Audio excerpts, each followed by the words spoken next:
हूं शाहरुख और आप देख रहे हैं माइंडेड स्टडी 22। तो दोस्तों स्वागत है आप सबका आपके अपने चैनल माइंडेड स्टडी 22 में। तो दोस्तों जैसे कि इससे पहले मैंने आपको अनाउंसमेंट किया था, आप सभी को पता है कि 24 जुलाई को हमारी एक क्लास होने वाली थी 30 घंटे की। ठीक है, तो ये क्लास की वैसे फिक्स टाइम नहीं है कि फिक्स भाई 30 घंटे ही क्लास होगी। ठीक है, 1-2 घंटे कम भी हो सकते हैं और 1-2 घंटा 3 घंटा ज़्यादा भी हो सकता है। ठीक है, इस क्लास में हम क्या करेंगे, इस क्लास में हम हरियाणा के 22 जिलों को कंप्लीट करेंगे। और ये जो हरियाणा के 22 जिले हैं, इन 22 जिलों के बारे में देखिए क्या क्या जानना है। इतिहास से रिलेटेड जितने भी क्वेश्चन बनेंगे 22 के 22 जिलों से, वो सब हमको जानना है। ठीक है, भौगोलिक स्ट्रक्चर क्या है वो हमको जानना है। ठीक है, उसके अलावा प्रशासनिक ढांचा से संबंधित जो भी क्वेश्चंस बनेंगे या फिर कोई भी प्रमुख व्यक्ति रहा है किसी भी जिले से रिलेटेड, ठीक है, या फिर कोई भी पर्यटन स्थल लगा लो, जितने भी इनका मतलब जो एरिया है, जितने भी क्वेश्चन वाला जो आसपास का जो 22 जिले जो हैं, 22 जिलों को तो हमें पढ़ना ही पढ़ना है। ठीक है, इनसे रिलेटेड जितने भी फैक्ट है, इनके सारे तथ्यों को हमें समझना है।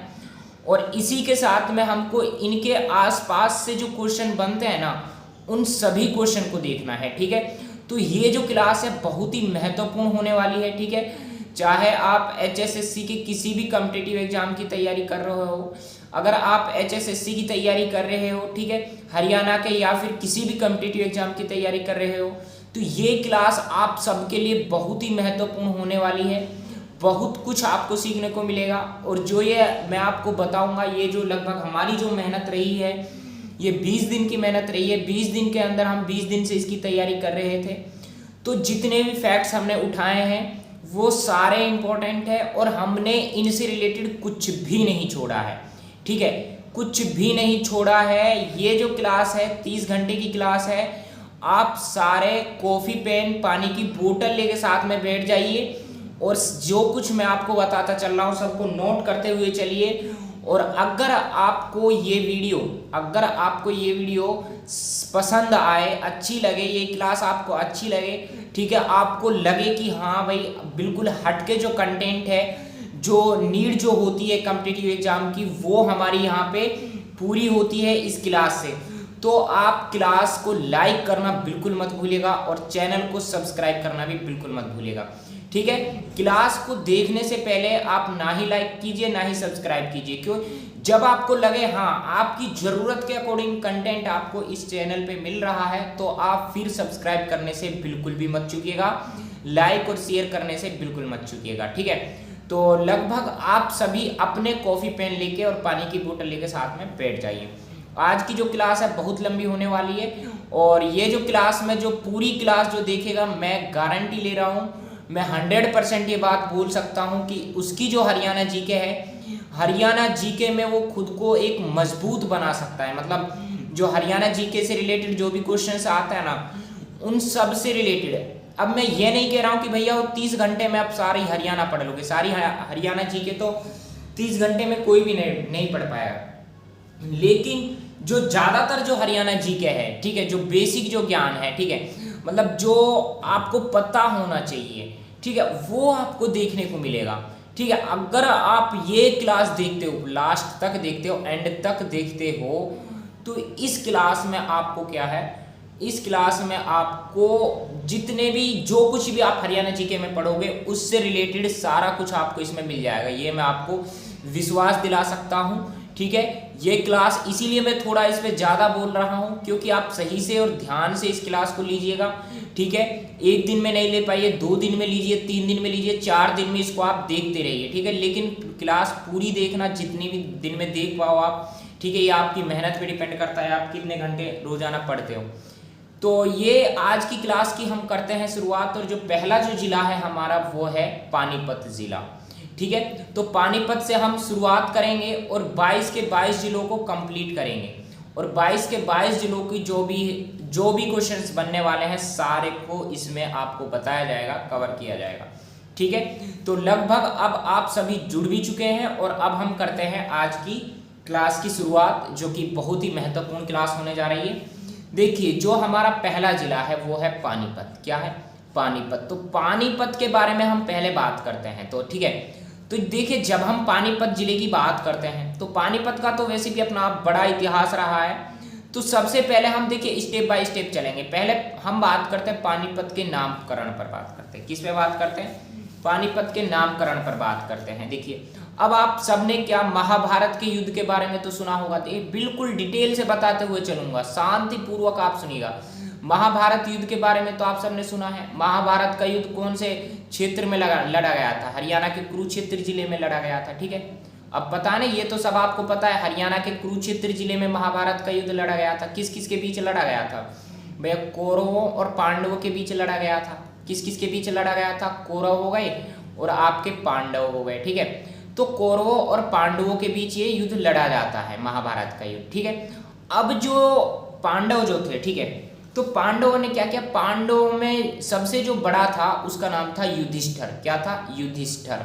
ठीक है, तो जो पांडवों में जो युधिष्ठिर था, युधिष्ठिर ने क्या किया? युधिष्ठिर ने अब ऐसी, जैसे पांडवों में जो सबसे बड़ा था वो कौन था? युधिष्ठिर था।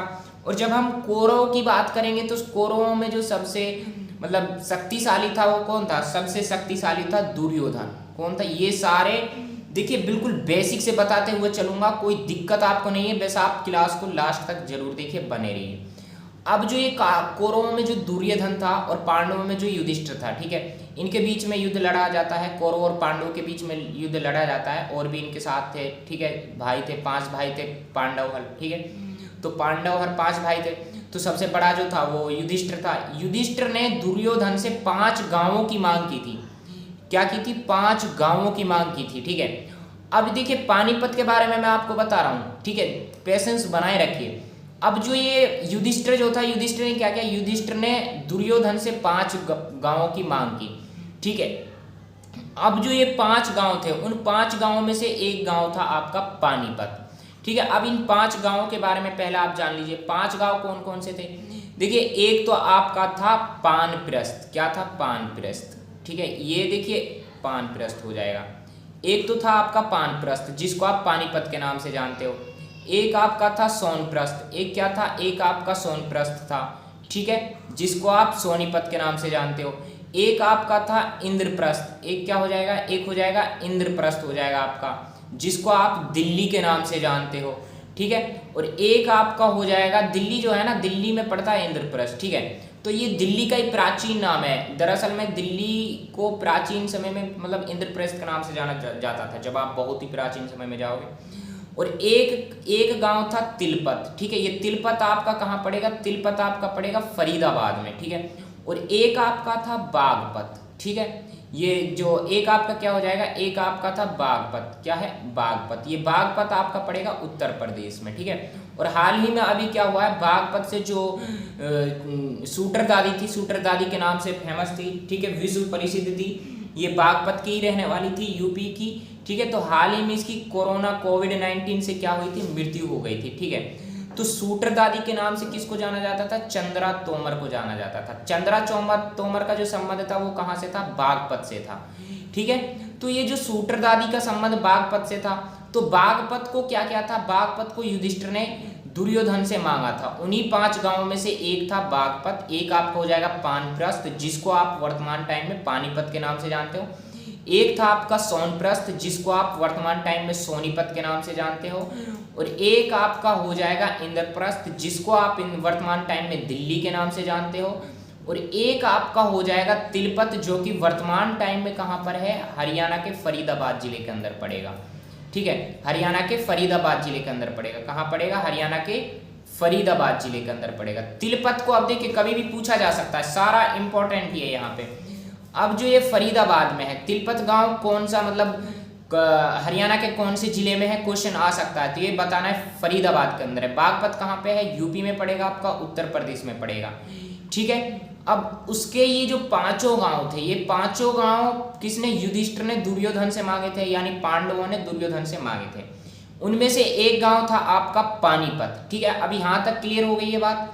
अब चलते हैं, अब मैं आपको बताता हूँ पानीपत के बारे में।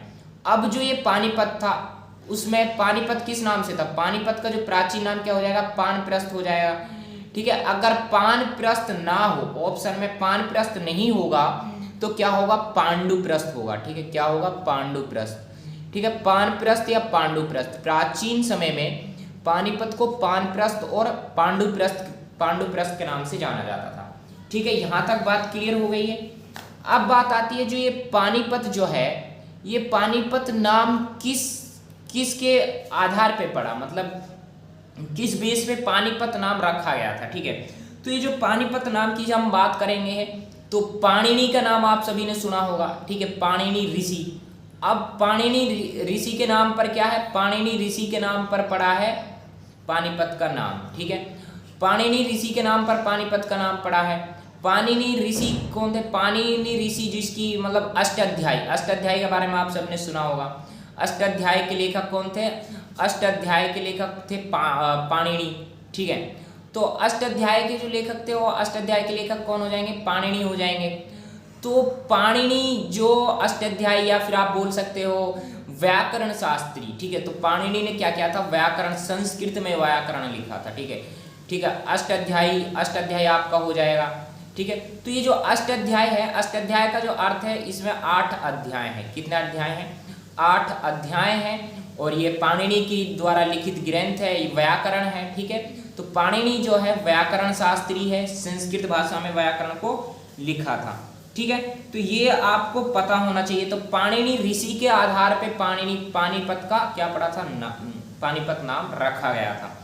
उसके अलावा जब हम पाणिनि की बात करते हैं, देखिए मोस्ट इंपॉर्टेंट है, पाणिनि की जब अष्टाध्यायी की बात करते हैं, अष्टाध्यायी की रचना संस्कृत भाषा में की थी, 8 अध्यायों वाली है। ठीक है, ये व्याकरण है, व्याकरण शास्त्री कौन है, पाणिनि है। तो समय काल की जब हम बात करेंगे तो समय काल क्या है, ईसा पूर्व, 700 ईसा पूर्व हो जाएगा। ठीक है, ये है पाणिनि का टाइम पीरियड। ठीक है, मतलब इस समय के आसपास जो है पाणिनि जो है 700 ईसा पूर्व के आसपास का समय काल रहा था पाणिनि का।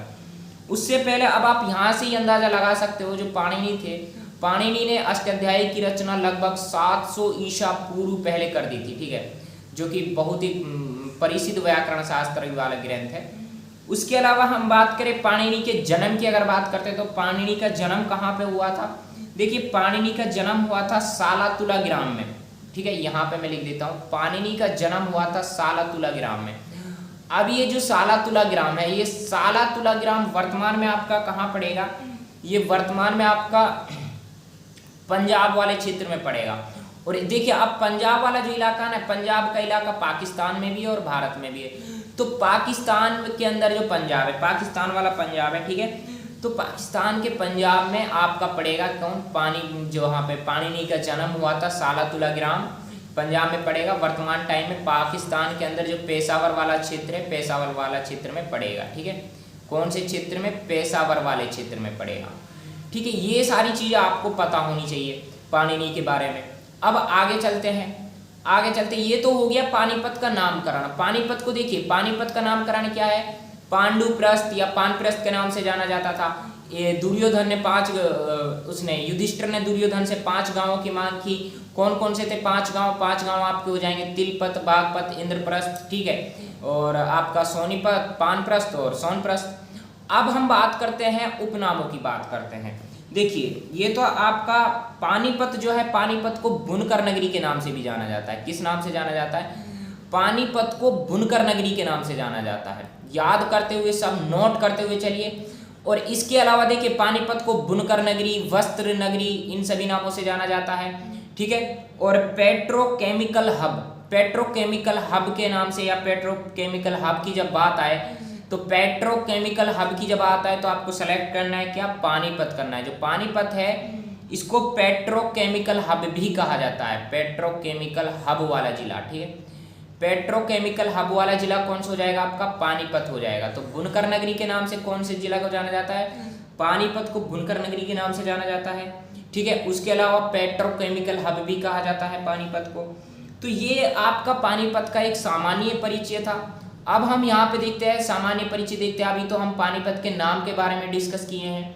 देखिए, पानीपत की जब हम स्थापना की बात करते हैं तो पानीपत की स्थापना हुई थी 1 जनवरी 1992 को। कब हुई थी, पानीपत जो नया जिला के रूप में उभर कर आया, हरियाणा का नया जिला बना 1 जनवरी 1992 को। अब हम थोड़ा पीछे चलते हैं। पीछे जब जाएंगे तो पानीपत के इतिहास को देखेंगे तो 1 नवंबर 1979 की डेट आप सबको याद रखनी है, 1 नवंबर 1989 की डेट, ठीक है।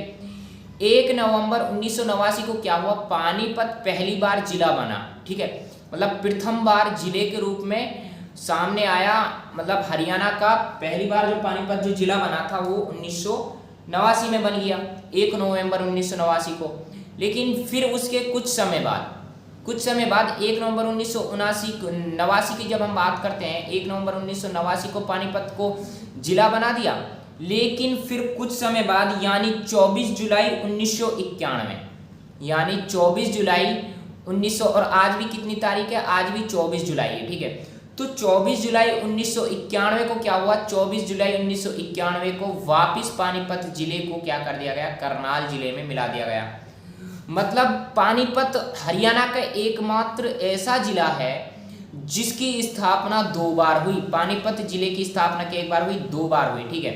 पानीपत जिले की स्थापना एक बार हुई, पानीपत जिले की स्थापना 2 बार हुई। पहली बार कब हुई, 1 नवंबर 1989 को पहली बार हुई। दूसरी बार कब हुई, दूसरी बार हुई 1 जनवरी 1992 को। दूसरी बार कब हुई, 1 जनवरी 1992 को दूसरी बार हुई। और जो ये पानीपत जो था, 1 नवंबर 1989 को जब पहली बार जिला जब बना, उसके कुछ समय बाद 24 जुलाई 1991 को क्या कर लिया गया, 91 को पानीपत को वापस करनाल जिले में मिला लिया गया था, ठीक है। फिर 1 जनवरी 1992 को वापस दोबारा दूसरी बार जो पानीपत है उसको नए जिले के रूप में नया जिला बनाया जाता है 1 जनवरी 1992 को। ये तो पानीपत जो जिला है उसकी स्थापना से रिलेटेड, पानीपत जिले की स्थापना से रिलेटेड क्वेश्चन जो आने थे वो मैंने आपको बताए।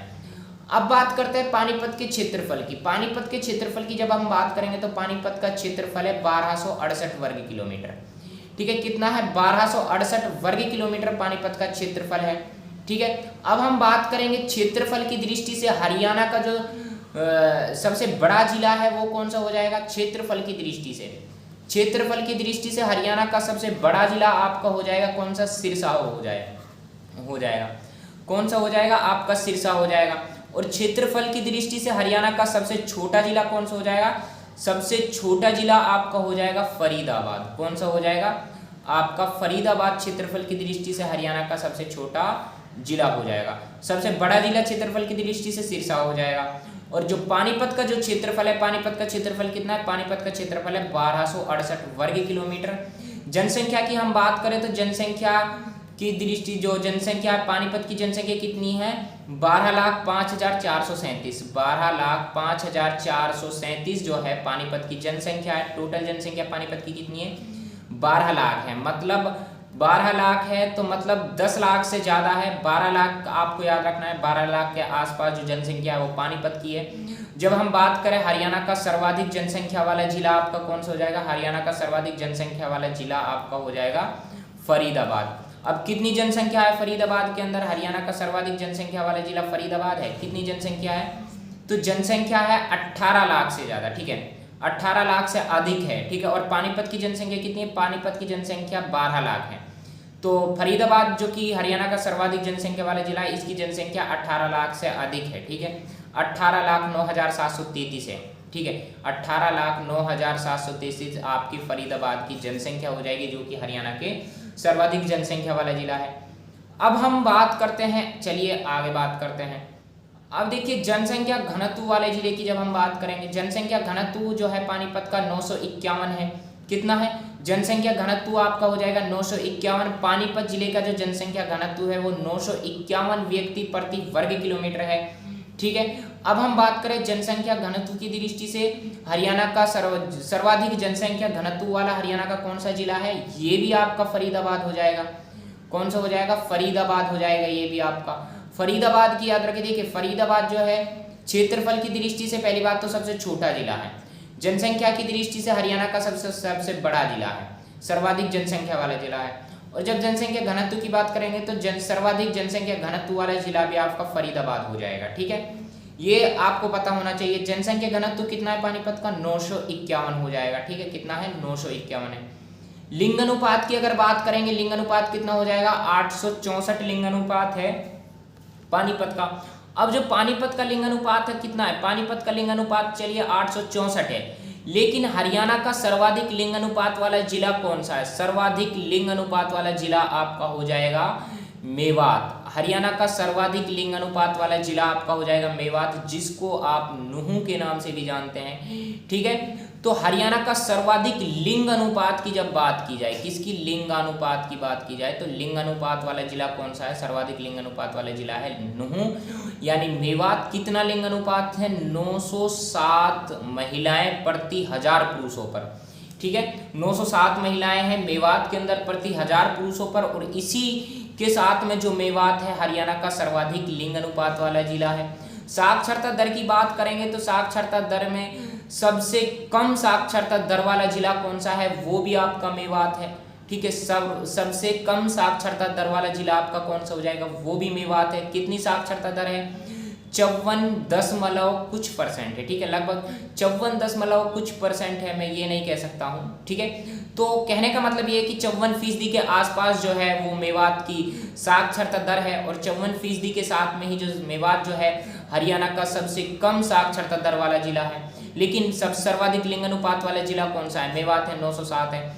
और दूसरे नंबर पे कौन सा है, लिंग अनुपात की दृष्टि से दूसरे नंबर पर आपका फतेहाबाद हो जाएगा, कितना है, 902 है, ठीक है। ये मैं सब आपको क्यों बता रहा हूँ, पानीपत के साथ में ये सारी फैक्ट्स जो आपको बता रहा हूँ ना, इसलिए बता रहा हूँ, ये सारी चीजें ऐसे बताने से ज्यादा याद हो जाती हैं, और आपको तो चीजों को याद करना ही है, ठीक है। टाइम लग रहा है, कोई बड़ी बात नहीं है, इसीलिए बड़ी क्लास मैंने ली है, ताकि इसमें जो हरियाणा जीके का जो निचोड़ जो है वो आपको मिल जाए। हरियाणा जीके से जितने भी, मतलब ज़्यादातर, मैं ये नहीं कह रहा हूँ पूरी हरियाणा जीके कवर करने वाला हूँ, पूरी हरियाणा जीके तो कवर नहीं कर रहा हूँ, लेकिन हरियाणा जीके का ज़्यादातर जो हिस्सा है वो इस वीडियो में हम कवर करने की कोशिश किया है, ठीक है।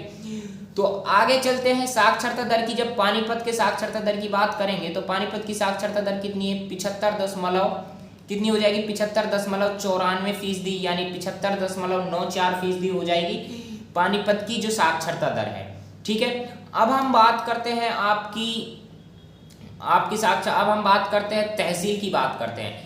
पानीपत की तहसील की बात करेंगे तो देखिए, एक तो पानीपत खुद पानीपत की तहसील है, एक समालखा है, ठीक है, एक पानीपत समालखा बापोली, ठीक है, एक क्या हो जाएगा, एक बापोली है, एक इसराना है, ठीक है, क्या हो जाएगा, इसराना हो जाएगा, बापोली हो जाएगा, ठीक है। तो ये क्या है, ये आपका जो पानीपत जो जिला है, पानीपत जिले की तहसील है।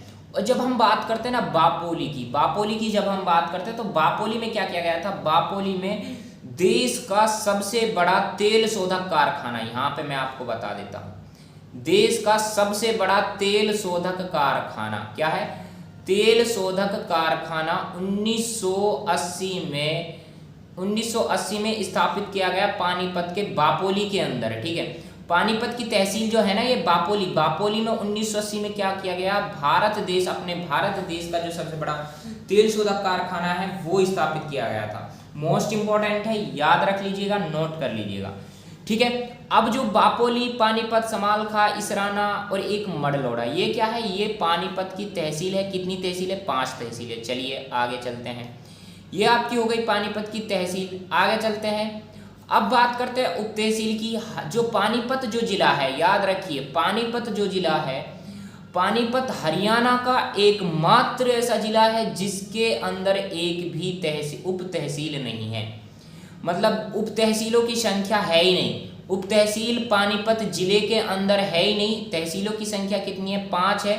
कुछ समय पहले जो मडलोड़ा जो तहसील है, वर्तमान टाइम में ये पानीपत की तहसील है, ये कुछ समय पहले क्या हुआ करती थी, पानीपत की उप तहसील हुआ करती थी। क्या हुआ करती थी, पानीपत की उप तहसील हुआ करती थी। लेकिन वर्तमान टाइम में क्या है, वर्तमान टाइम में इस मडलोड़ा को पानीपत की तहसील बना दिया गया है, और तहसील बनाने के साथ में ही जो ये है, पानीपत जो है हरियाणा का एकमात्र ऐसा जिला बन जाता है जिसके एक भी उप तहसील नहीं है, ठीक है। मोस्ट इंपॉर्टेंट है, ये सब आपको याद रखनी चाहिए।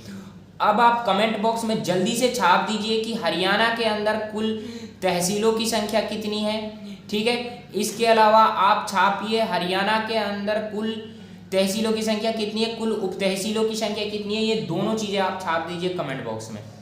उपमंडल की हम बात करते तो पानीपत के उपमंडल की जब बात करते 2 उपमंडल है, एक पानीपत हो जाएगा, एक समालखा हो जाएगा, और ये दोनों तहसील भी हैं पानीपत की।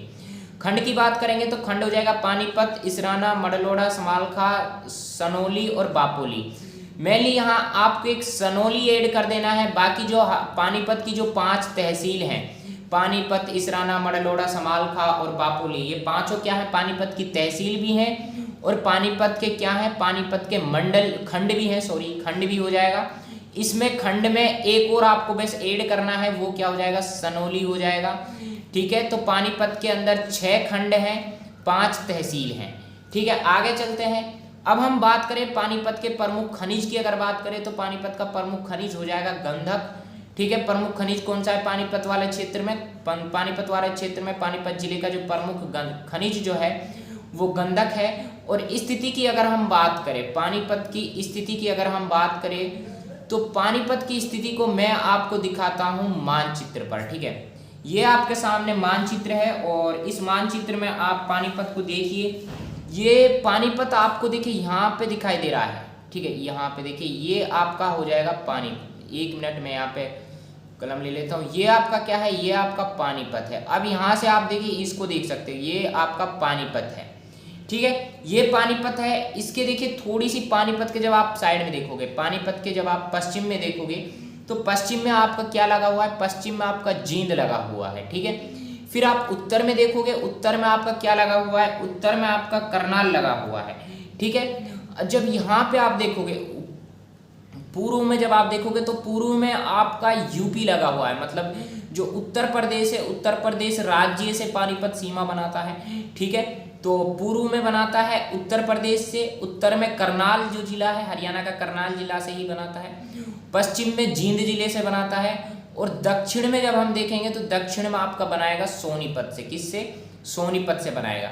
दक्षिण में किससे बनाएगा, दक्षिण में सोनीपत से बनाएगा।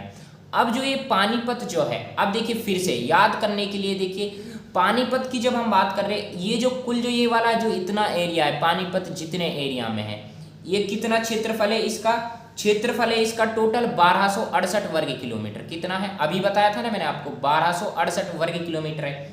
और इस 1268 वर्ग किलोमीटर क्षेत्र के अंदर कितनी जनसंख्या रह रही है, जनसंख्या रह रही है 12 लाख। मैंने आपको बताया था ना 12,05,437, 12,05,437 जनसंख्या टोटल यहाँ पे रह रही है। बस 12 लाख याद रख लीजिएगा, एग्जैक्ट पूरी मत रखिएगा, 12 लाख से आप आंकड़ा लगा सकते हैं। ये आपका हो जाएगा पानीपत। और पानीपत की स्थापना कब हुई थी, ये भी मैंने अभी आपको बताया था। पानीपत की 2 बार स्थापना हुई थी। पहली बार कब हुई थी, पहली बार पानीपत की स्थापना हुई थी 1 नवंबर 1989 को। कब हुई थी, 1 नवंबर 1989 को पानीपत की पहली बार स्थापना हुई। ठीक है, दूसरी बार कब हुई, दूसरी बार पानीपत की स्थापना हुई थी 1 जनवरी 1992 को। कब हुई थी, 1 जनवरी 1992 को दूसरी बार पानीपत की स्थापना हुई। और करनाल में देखिए, करनाल में मिला लिया गया था पानीपत को। कब करनाल में मिला लिया गया था, आज तारीख 24 जुलाई है, तो 24 जुलाई 1991 को मिला लिया गया था। ठीक है, तो ये सारे फैक्ट्स आप याद रखिएगा।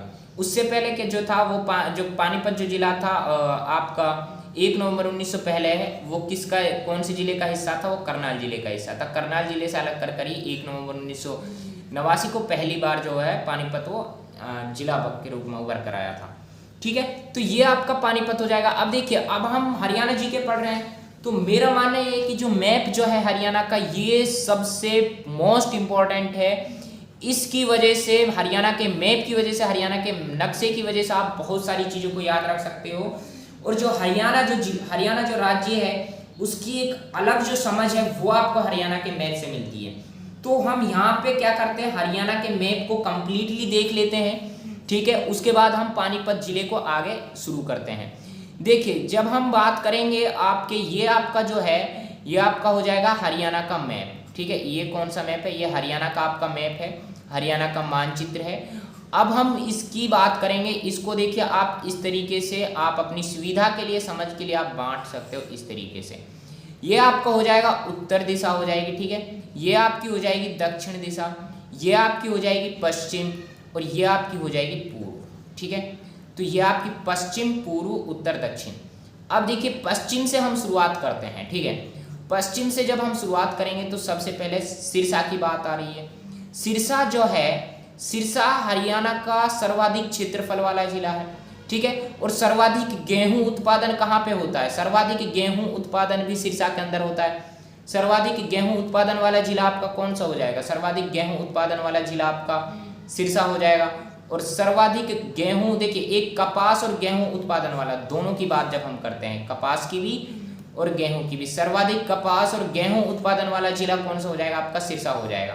गेहूं की पूछी जाए तो सर्वाधिक उत्पादन गेहूं का कौन सा जिला करता है? सिरसा करता है। कपास का सर्वाधिक उत्पादन हरियाणा में कौन सा जिला करता है? सिरसा करता है। सर्वाधिक क्षेत्रफल वाला जिला कौन सा? सर्वाधिक क्षेत्रफल वाला जिला भी आपका सिरसा है।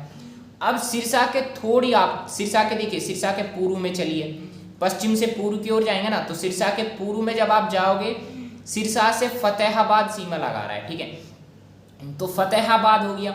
अब जब हम फतेहाबाद की बात करते हैं, ठीक है, तो फतेहाबाद जो है, देखिए यहाँ पे केवल फतेहाबाद सीमा लगा रहा है। हिसार जो है ना, हिसार की जो सीमा है वो सिरसा से नहीं लग रही है, केवल फतेहाबाद की लग रही है। तो फतेहाबाद की जब हम बात करते हैं, फतेहाबाद देखिए लिंग अनुपात कितना है फतेहाबाद का? 902 है। तो दूसरे नंबर पे सर्वाधिक लिंग अनुपात वाला जिला कौन सा है? मेवात है। ये मैंने आपको बताया था, मेवात का सर्वाधिक लिंग अनुपात कितना? 907 है। तो दूसरे नंबर पे लिंग अनुपात किसका है? दूसरे नंबर पर सर्वाधिक लिंग अनुपात वाला जिला कौन सा है? वो आपका फतेहाबाद ही है, ठीक है। तो ये आपका फतेहाबाद होगा। फतेहाबाद के जस्ट आप दक्षिण में देखोगे, दक्षिण में आपका हिसार पड़ जाएगा फतेहाबाद के। फिर आप जाओगे फतेहाबाद के दक्षिण में हिसार पड़ जाएगा, हिसार के फिर आप पश्चिम में जाओगे, फतेहाबाद के पश्चिम में, और हिसार के पश्चिम में जाओगे तो आपका जींद पड़ जाएगा। जींद जो है, जींद को क्या कहा जाता है? हार्ट ऑफ हरियाणा कहा जाता है, मतलब हरियाणा का हृदय कहा जाता है। तो हरियाणा का हृदय कौन से जिले को कहा जाता है? जींद को कहा जाता है। ये भी आपको पता होना चाहिए, ठीक है। जींद जो है हरियाणा का हार्ट है, हरियाणा का हृदय है। तो हरियाणा का हृदय कौन से जिले को कहा जाता है? जींद को कहा जाता है। फिर आप जींद के देखिए, जींद से जब आप थोड़ी जाओगे, जींद से पश्चिम में जाओगे, अब बिल्कुल पूर्व में जब आप जाओगे जींद के, तो पूर्व भी नहीं है, पूर्व और उत्तर में जब आप जाओगे, ठीक है, पूर्व उत्तर में जब आप जाओगे तो ये आपका कैथल पड़ेगा, करनाल पड़ेगा, ठीक है। और यहीं पे पानीपत, अभी मैंने आपको बताया था पानीपत से सीमा लगाता है जींद, ठीक है। तो पश्चिम में जब आप देखोगे तो पानीपत भी है, करनाल भी है, पूर्व में, ठीक है। यहाँ पे जींद के पूर्व में क्या हो जाएगा? जींद के पूर्व में आपके 3 जिले पड़ेंगे, ठीक है। कौन कौन से है? कैथल हो गया, करनाल हो गया, पानीपत हो गया, ठीक है। कैथल, करनाल, पानीपत हो गया, और एक सोनीपत हो गया। पानीपत के जस्ट नीचे सोनीपत है, ठीक है। इसी तरीके से याद रखिएगा, पानीपत के नीचे सोनीपत है, पानीपत के ऊपर करनाल है, पानीपत के साइड में जींद है। भाई जींद हिसार और फतेहाबाद से लगा हुआ है, फतेहाबाद सिरसा से लगा हुआ है। उसके बाद जो जींद जो है कैथल से भी लगा हुआ है, करनाल से भी लगा हुआ है, पानीपत के जस्ट ऊपर करनाल है। करनाल और जींद के साइड में आपके जब देखोगे, जींद के आपके उत्तर पूर्व में हो जाएगा, और करनाल के जब पश्चिम में आप देखोगे तो कैथल पड़ेगा, ठीक है। करनाल और कैथल के ऊपर आपका क्या पड़ रहा है? कुरुक्षेत्र पड़ रहा है, ठीक है। तो कुरुक्षेत्र जो है वो करनाल कैथल के ऊपर पड़ रहा है। उसके ऊपर देखोगे, कुरुक्षेत्र के ऊपर देखोगे अंबाला पड़ रहा है, अंबाला से ऊपर देखोगे पंचकुला पड़ रहा है आपका। कौन सा पड़ रहा है? पंचकुला पड़ रहा है। अंबाला से ऊपर कौन सा पड़ेगा? आपका पंचकुला पड़ेगा। और यहाँ पे यमुनानगर को जब आप देखोगे, यमुनानगर जो है, यमुनानगर आपका कहाँ पड़ेगा? यमुनानगर अंबाला के, और अंबाला के पूर्व में पड़ जाएगा। तो ये हरियाणा का मैप है, ठीक है। फिर उसके बाद सोनीपत से आप थोड़ी मतलब आओगे नीचे की साइड में, तो सोनीपत से रोहतक पड़ जाएगा, हिसार से नीचे भिवानी पड़ जाएगा। देखिए सिरसा, फतेहाबाद, हिसार, भिवानी, ये आप इस तरीके से याद रख सकते हो। और भिवानी से नीचे महेंद्रगढ़ पड़ जाएगा आपका, ठीक है। अब यहाँ पे देखिए, यहाँ पे जो सोनीपत, पानीपत, सोनीपत, रोहतक यहाँ पे हो जाएगा।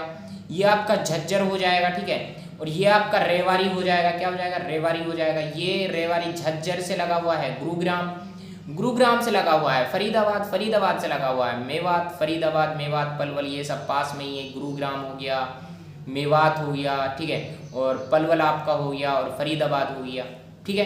तो ये आपको पता होना चाहिए, ठीक है, ये सारी चीज़ें। तो ये हरियाणा का जो नक्शा जो था, जो मानचित्र जो था, वो एक बेसिक सम स्ट्रक्चर मैंने आपको बताया। और जब हम अपने भारत के मानचित्र की बात करते हैं, अपने भारत देश के मानचित्र की बात करते हैं, तो ये आपका यहाँ पे, ये आपका भारत के मानचित्र में पड़ेगा आपका हरियाणा। ये जो ब्लैक दिखाई दे रहा है ना, ये वाला इस तरीके का ये ब्लैक, ठीक है। तो ये क्या है? ये आपका हरियाणा है, ठीक है। ये आपका ये वाला, ये आपका क्या है, ये हरियाणा यहाँ पर है, ठीक है, अपने भारत देश के मानचित्र में। तो अब हम आगे चलते हैं पानीपत जिले पर, ये मानचित्र हो गया, ठीक है। आगे चलते हैं, देखिए अब हम बात करते हैं पानीपत के इतिहास की बात करते हैं। किसकी बात करते हैं? पानीपत के इतिहास की बात करते हैं। जब हम पानीपत के इतिहास की बात करते हैं तो 3 जो लड़ाइयाँ हैं पानीपत की, ये सबसे पहले आपको पता होना चाहिए। और जो आजकल जो क्या है ना, HSSC भी तेज हो रहा है। अब बेसिक सी मतलब अगर हरियाणा के जो पानीपत जो जिला है ना, पानीपत जिले के इतिहास से रिलेटेड कोई क्वेश्चन बनाएगा ना, तो इनसे सीधा क्वेश्चन नहीं पूछेगा, थोड़ा हट के क्वेश्चन पूछेगा, ठीक है, क्योंकि कंपटीशन बहुत ज़्यादा है। और उन सबको भी पता है जो एग्जाम बनाने के लिए जो समिति बैठती है कि आजकल किस तरीके के क्वेश्चन आते हैं। तो हम भी देखते हैं प्रीवियस ईयर पेपर आज के टाइम में जो जिस तरीके के क्वेश्चन बन रहे हैं, तो इनसे हटके क्वेश्चन बनाएगा। ये बेसिक ज्ञान सभी को होता है, हटके ज्ञान जो है वो मैं आपको बताऊंगा। चलिए पानीपत के इतिहास की बात करते हैं तो सबसे पहले हम बात कर लेते हैं पानीपत की प्रथम लड़ाई की बात कर लेते हैं, प्रथम युद्ध की बात कर लेते हैं। तो जब हम पानीपत के प्रथम युद्ध की बात करेंगे तो पानीपत का पहला युद्ध कब हुआ था? पानीपत का पहला युद्ध हुआ था 21 अप्रैल 1526 को। कब हुआ था? 21 अप्रैल 1526 को पानीपत का पहला युद्ध हुआ था। अब पानीपत का पहला युद्ध 1526 को हुआ, ठीक है। कब हुआ? 1526 को हुआ था। देखिए ये 1526 है। पानीपत का जो पहला युद्ध है ये 1526 को हुआ। किस किस के बीच हुआ? ये बाबर, देखिए बाबर आया था 1526 में, एक तो बाबर हो गया और एक आपका हो जाएगा इब्राहिम लोदी। कौन सा हो जाएगा? एक आपका हो जाएगा इब्राहिम लोदी। बाबर और इब्राहिम लोदी के बीच होता है पानीपत का प्रथम युद्ध। 1526 21 अप्रैल 1526 को होता है। डेट भी याद रखेगा, तिथि भी 21 अप्रैल को। 21 अप्रैल 1526 को बाबर और इब्राहिम लोदी के बीच में पानीपत का प्रथम युद्ध होता है।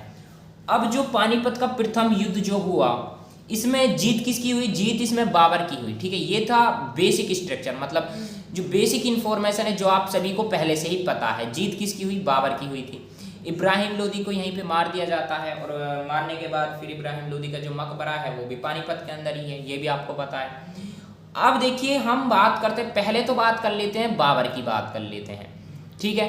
अब बाबर की जब हम बात करेंगे ना, तो देखिए बाबर ने क्या किया। बाबर का जो वास्तविक जो नाम था, पहली बात तो वास्तविक नाम की बात करते हैं बाबर का। बाबर का वास्तविक नाम था जहीरुद्दीन, क्या था? जहीरुद्दीन बाबर था। क्या था? जहीरुद्दीन मोहम्मद बाबर, जहीरुद्दीन मोहम्मद बाबर था। तो जहीरुद्दीन मोहम्मद बाबर, बाबर का वास्तविक नाम था, बचपन का नाम था, जो कि वास्तविक नाम क्या था? जहीरुद्दीन बाबर, और जिसको हम बाबर के नाम से जानते हैं। तो बाबर का जन्म कब हुआ? बाबर का जन्म हुआ था 14 फरवरी 1483 को। जन्म कब होता है? जन्म होता है 14 फरवरी 1483 को बाबर का जन्म होता है, ठीक है। ऐसे ही क्वेश्चन बनता है, सब ये याद रखिएगा। 14 फरवरी 1483 को बाबर का जन्म होता है। और हम बाबर की मृत्यु की बात करेंगे तो बाबर की मृत्यु कब होती है? बाबर की मृत्यु हो जाती है 26 दिसंबर 1530 को। 1530 को बाबर की मृत्यु हो जाती है। 1530 को बाबर की मृत्यु हो जाती है। अब हम बात करते हैं बाबर के द्वारा लड़े गए युद्धों की। जब हम बात करेंगे तो बाबर के द्वारा एक तो देखिए 1526 में पानीपत का प्रथम युद्ध लड़ा गया था 21 अप्रैल 1526 को। इसके अलावा 1527 में बाबर ने एक युद्ध लड़ा था, खानवा का युद्ध, ठीक है। कौन सा युद्ध? खानवा का युद्ध लड़ा था।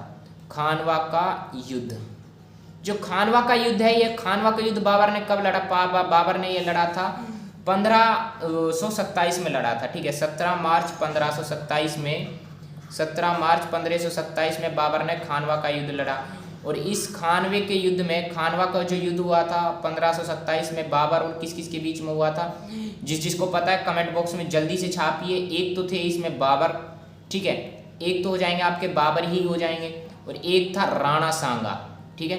तो बाबर और राणा सांगा के बीच में हुआ था कौन सा युद्ध?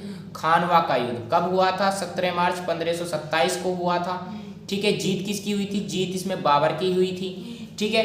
इसके अलावा इसकी जब बाबर ने खानवा के युद्ध में जब जीत हासिल की, तो जीत के बाद, खानवा के युद्ध के जीत के बाद बाबर ने गाजी की उपाधि हासिल की। कौन सी उपाधि हासिल की? गाजी की उपाधि हासिल की।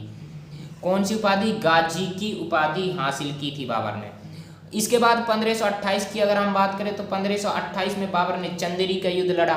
कौन सा युद्ध लड़ा? बाबर ने चंदेरी का युद्ध लड़ा। चंदेरी का युद्ध लड़ा 1528 में। चंदेरी का युद्ध कहाँ पे लड़ा गया? चंदेरी का युद्ध जो है किस किस के बीच में लड़ा गया था? ये पहली बात तो बाबर, एक तो बाबर ही हो जाएंगे, ठीक है। एक आपके कौन हो गए? देखिए एक तो जो चंदेरी का युद्ध है बाबर के बीच लड़ा गया था, और एक है मेदिनी राय, ठीक है। किसके बीच? मेदिनी राय।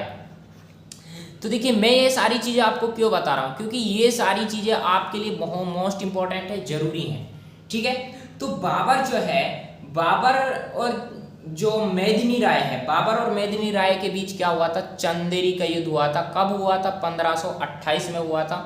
29 मार्च 1528 में बाबर का ये देखिए 1528 में बाबर ने चंदेरी का युद्ध लड़ा था। जीत इसमें किसकी हुई? जीत भी इसमें बाबर की ही हुई थी, इसमें भी जीत किसकी हुई? बाबर की हुई। तो चंदेरी का युद्ध 1528 में लड़ा गया है। खानवा का युद्ध कब लड़ा गया है? खानवा का युद्ध लड़ा गया है 1527 में, और 1526 में पानीपत का प्रथम युद्ध लड़ा गया है। उसके अलावा 1529 की अगर हम बात करें तो 1529 में बाबर ने घाघरा का युद्ध लड़ा है। कौन सा युद्ध लड़ा है? घाघरा का युद्ध लड़ा है। तो घाघरा के युद्ध की जब बात आए, घाघरा का युद्ध किस किस के बीच हुआ? पहली बात तो घाघरा का युद्ध जो है कब लड़ा गया था? घाघरा का युद्ध लड़ा गया था 1529 में, ठीक है। कब लड़ा गया था? 1529 में लड़ा गया था। और 1529 में किस किस के बीच में लड़ा गया था? एक तो आपके बाबर ही हो जाएंगे, क्या हो जाएंगे? बाबर और अफगानों के बीच लड़ा गया था। किस किस के बीच? बाबर और अफगानों के बीच लड़ा गया था, ठीक है। ये सारी चीज़ें आपको पता होनी चाहिए, सारे इंपॉर्टेंट फैक्ट्स हैं। अब बाबर के द्वारा देखिए 4 युद्धों के बारे में आपको पता होनी चाहिए, जो कि क्रम से देखिए याद रख सकते हो। पानीपत का प्रथम युद्ध कब लड़ा बाबर ने? 1526 में लड़ा, ठीक है। कब लड़ा? 1526 में लड़ा। और बाबर ने खानवा का युद्ध कब लड़ा? बाबर ने खानवा का युद्ध लड़ा 1527 ईस्वी में। कब लड़ा? 1527 ईस्वी में। बाबर ने चंदेरी का युद्ध कब लड़ा? 1528 ईस्वी में लड़ा। बाबर ने चंदेरी के बाद में घाघरा का युद्ध कब लड़ा? घाघरा का युद्ध बाबर ने लड़ा था 1529 ईस्वी में, ठीक है। और 1530 में बाबर की क्या हो जाती है? बाबर की मृत्यु हो जाती है 1530 में, ठीक है। 26 दिसंबर 1530 में बाबर की मृत्यु हो जाती है। और बाबर की मृत्यु के बाद जो गद्दी पे कौन बैठते हैं? गद्दी पे हुमायूं बैठते हैं, ठीक है। तो 1530 में बाबर की हो गई मृत्यु। तो ये था बाबर के द्वारा। अब देखिए ये सब तो पूछता ही है, इनके अलावा आजकल क्या पूछेगा? आजकल पूछेगा एक है मुइयान पदशैली, ठीक है। मुबियान, देखिए मुबेयान पदशैली। अब जो ये मुबेयान पदशैली है, क्या है? ये मुबेयान पदशैली है, ये एक पदशैली है। मुबेयान नाम की क्या है? मुबेयान नाम की एक पदशैली है। मुबेयान नामक पदशैली के जन्मदाता कौन है? मुबेयान नामक पदशैली के जन्मदाता है बाबर। मोस्ट इंपॉर्टेंट क्वेश्चन है, मोस्ट इंपॉर्टेंट क्वेश्चन है हरियाणा जीके से भी और आपका इंडियन जीके से भी, ठीक है। स्टार लगा लीजिए, छाप लीजिए। जो मुबेयान है, मुबेयान जो है, मुबेयान क्या है? मुबेयान के जन्मदाता कौन हो जाएंगे? मुबेयान के जन्मदाता बाबर हो जाएंगे, ठीक है। इसके अलावा हम बात करें बाबर की मातृभाषा की। देखिए कई बार पूछा गया है कि बाबर की मातृभाषा कौन सी थी। बाबर की मातृभाषा की जब हम बात करेंगे तो चगताई है। कौन सी है? चगताई है, ठीक है। तो जब बाबर की मातृभाषा की बात आए तो बाबर की मातृभाषा थी चगताई, ठीक है। और ये से जो फारसी जो थी, फारसी का भी मतलब अच्छा खासा ज्ञान बाबर को था। और जो बाबर ने जो अपनी बाबरनामा पुस्तक की रचना की थी ना, बाबरनामा, देखिए कई बार पूछा गया है। बाबरनामा जो पुस्तक जो है, जीवनी जो है, किसकी जीवनी है? बाबर की जीवनी है। तो बाबर ने अपनी जीवनी बाबरनामा को कौन सी भाषा में लिखा? ये बाबर ने लिखा था अपनी मातृभाषा चगताई में। कौन सी भाषा में लिखा था? चगताई में लिखा था, ठीक है। बाबर ने कौन सी भाषा में लिखा था? मातृभाषा चगताई में लिखा था। उसके अलावा हम बात करें, देखिए बाबर जो है, बाबर ने देखिए जो पानीपत का प्रथम युद्ध लड़ा था 1526 में लड़ा था। अब हम पानीपत के युद्ध की बात करते हैं फिर से। 1526 में 21 अप्रैल 1526 में लड़ा था। अब इसकी खास बात क्या रही है कि बाबर इसको जीता क्यों, ठीक है। बाबर इस पानीपत के प्रथम युद्ध को जीता क्यों? देखिए जो बाबर था ना, बाबर ने इस युद्ध में क्या किया? बाबर ने इस युद्ध में तुलुगमा पद्धति का प्रयोग किया, ठीक है। किसका प्रयोग किया? तुलुगमा पद्धति का प्रयोग किया। ये तुलुगमा पद्धति क्या होती है?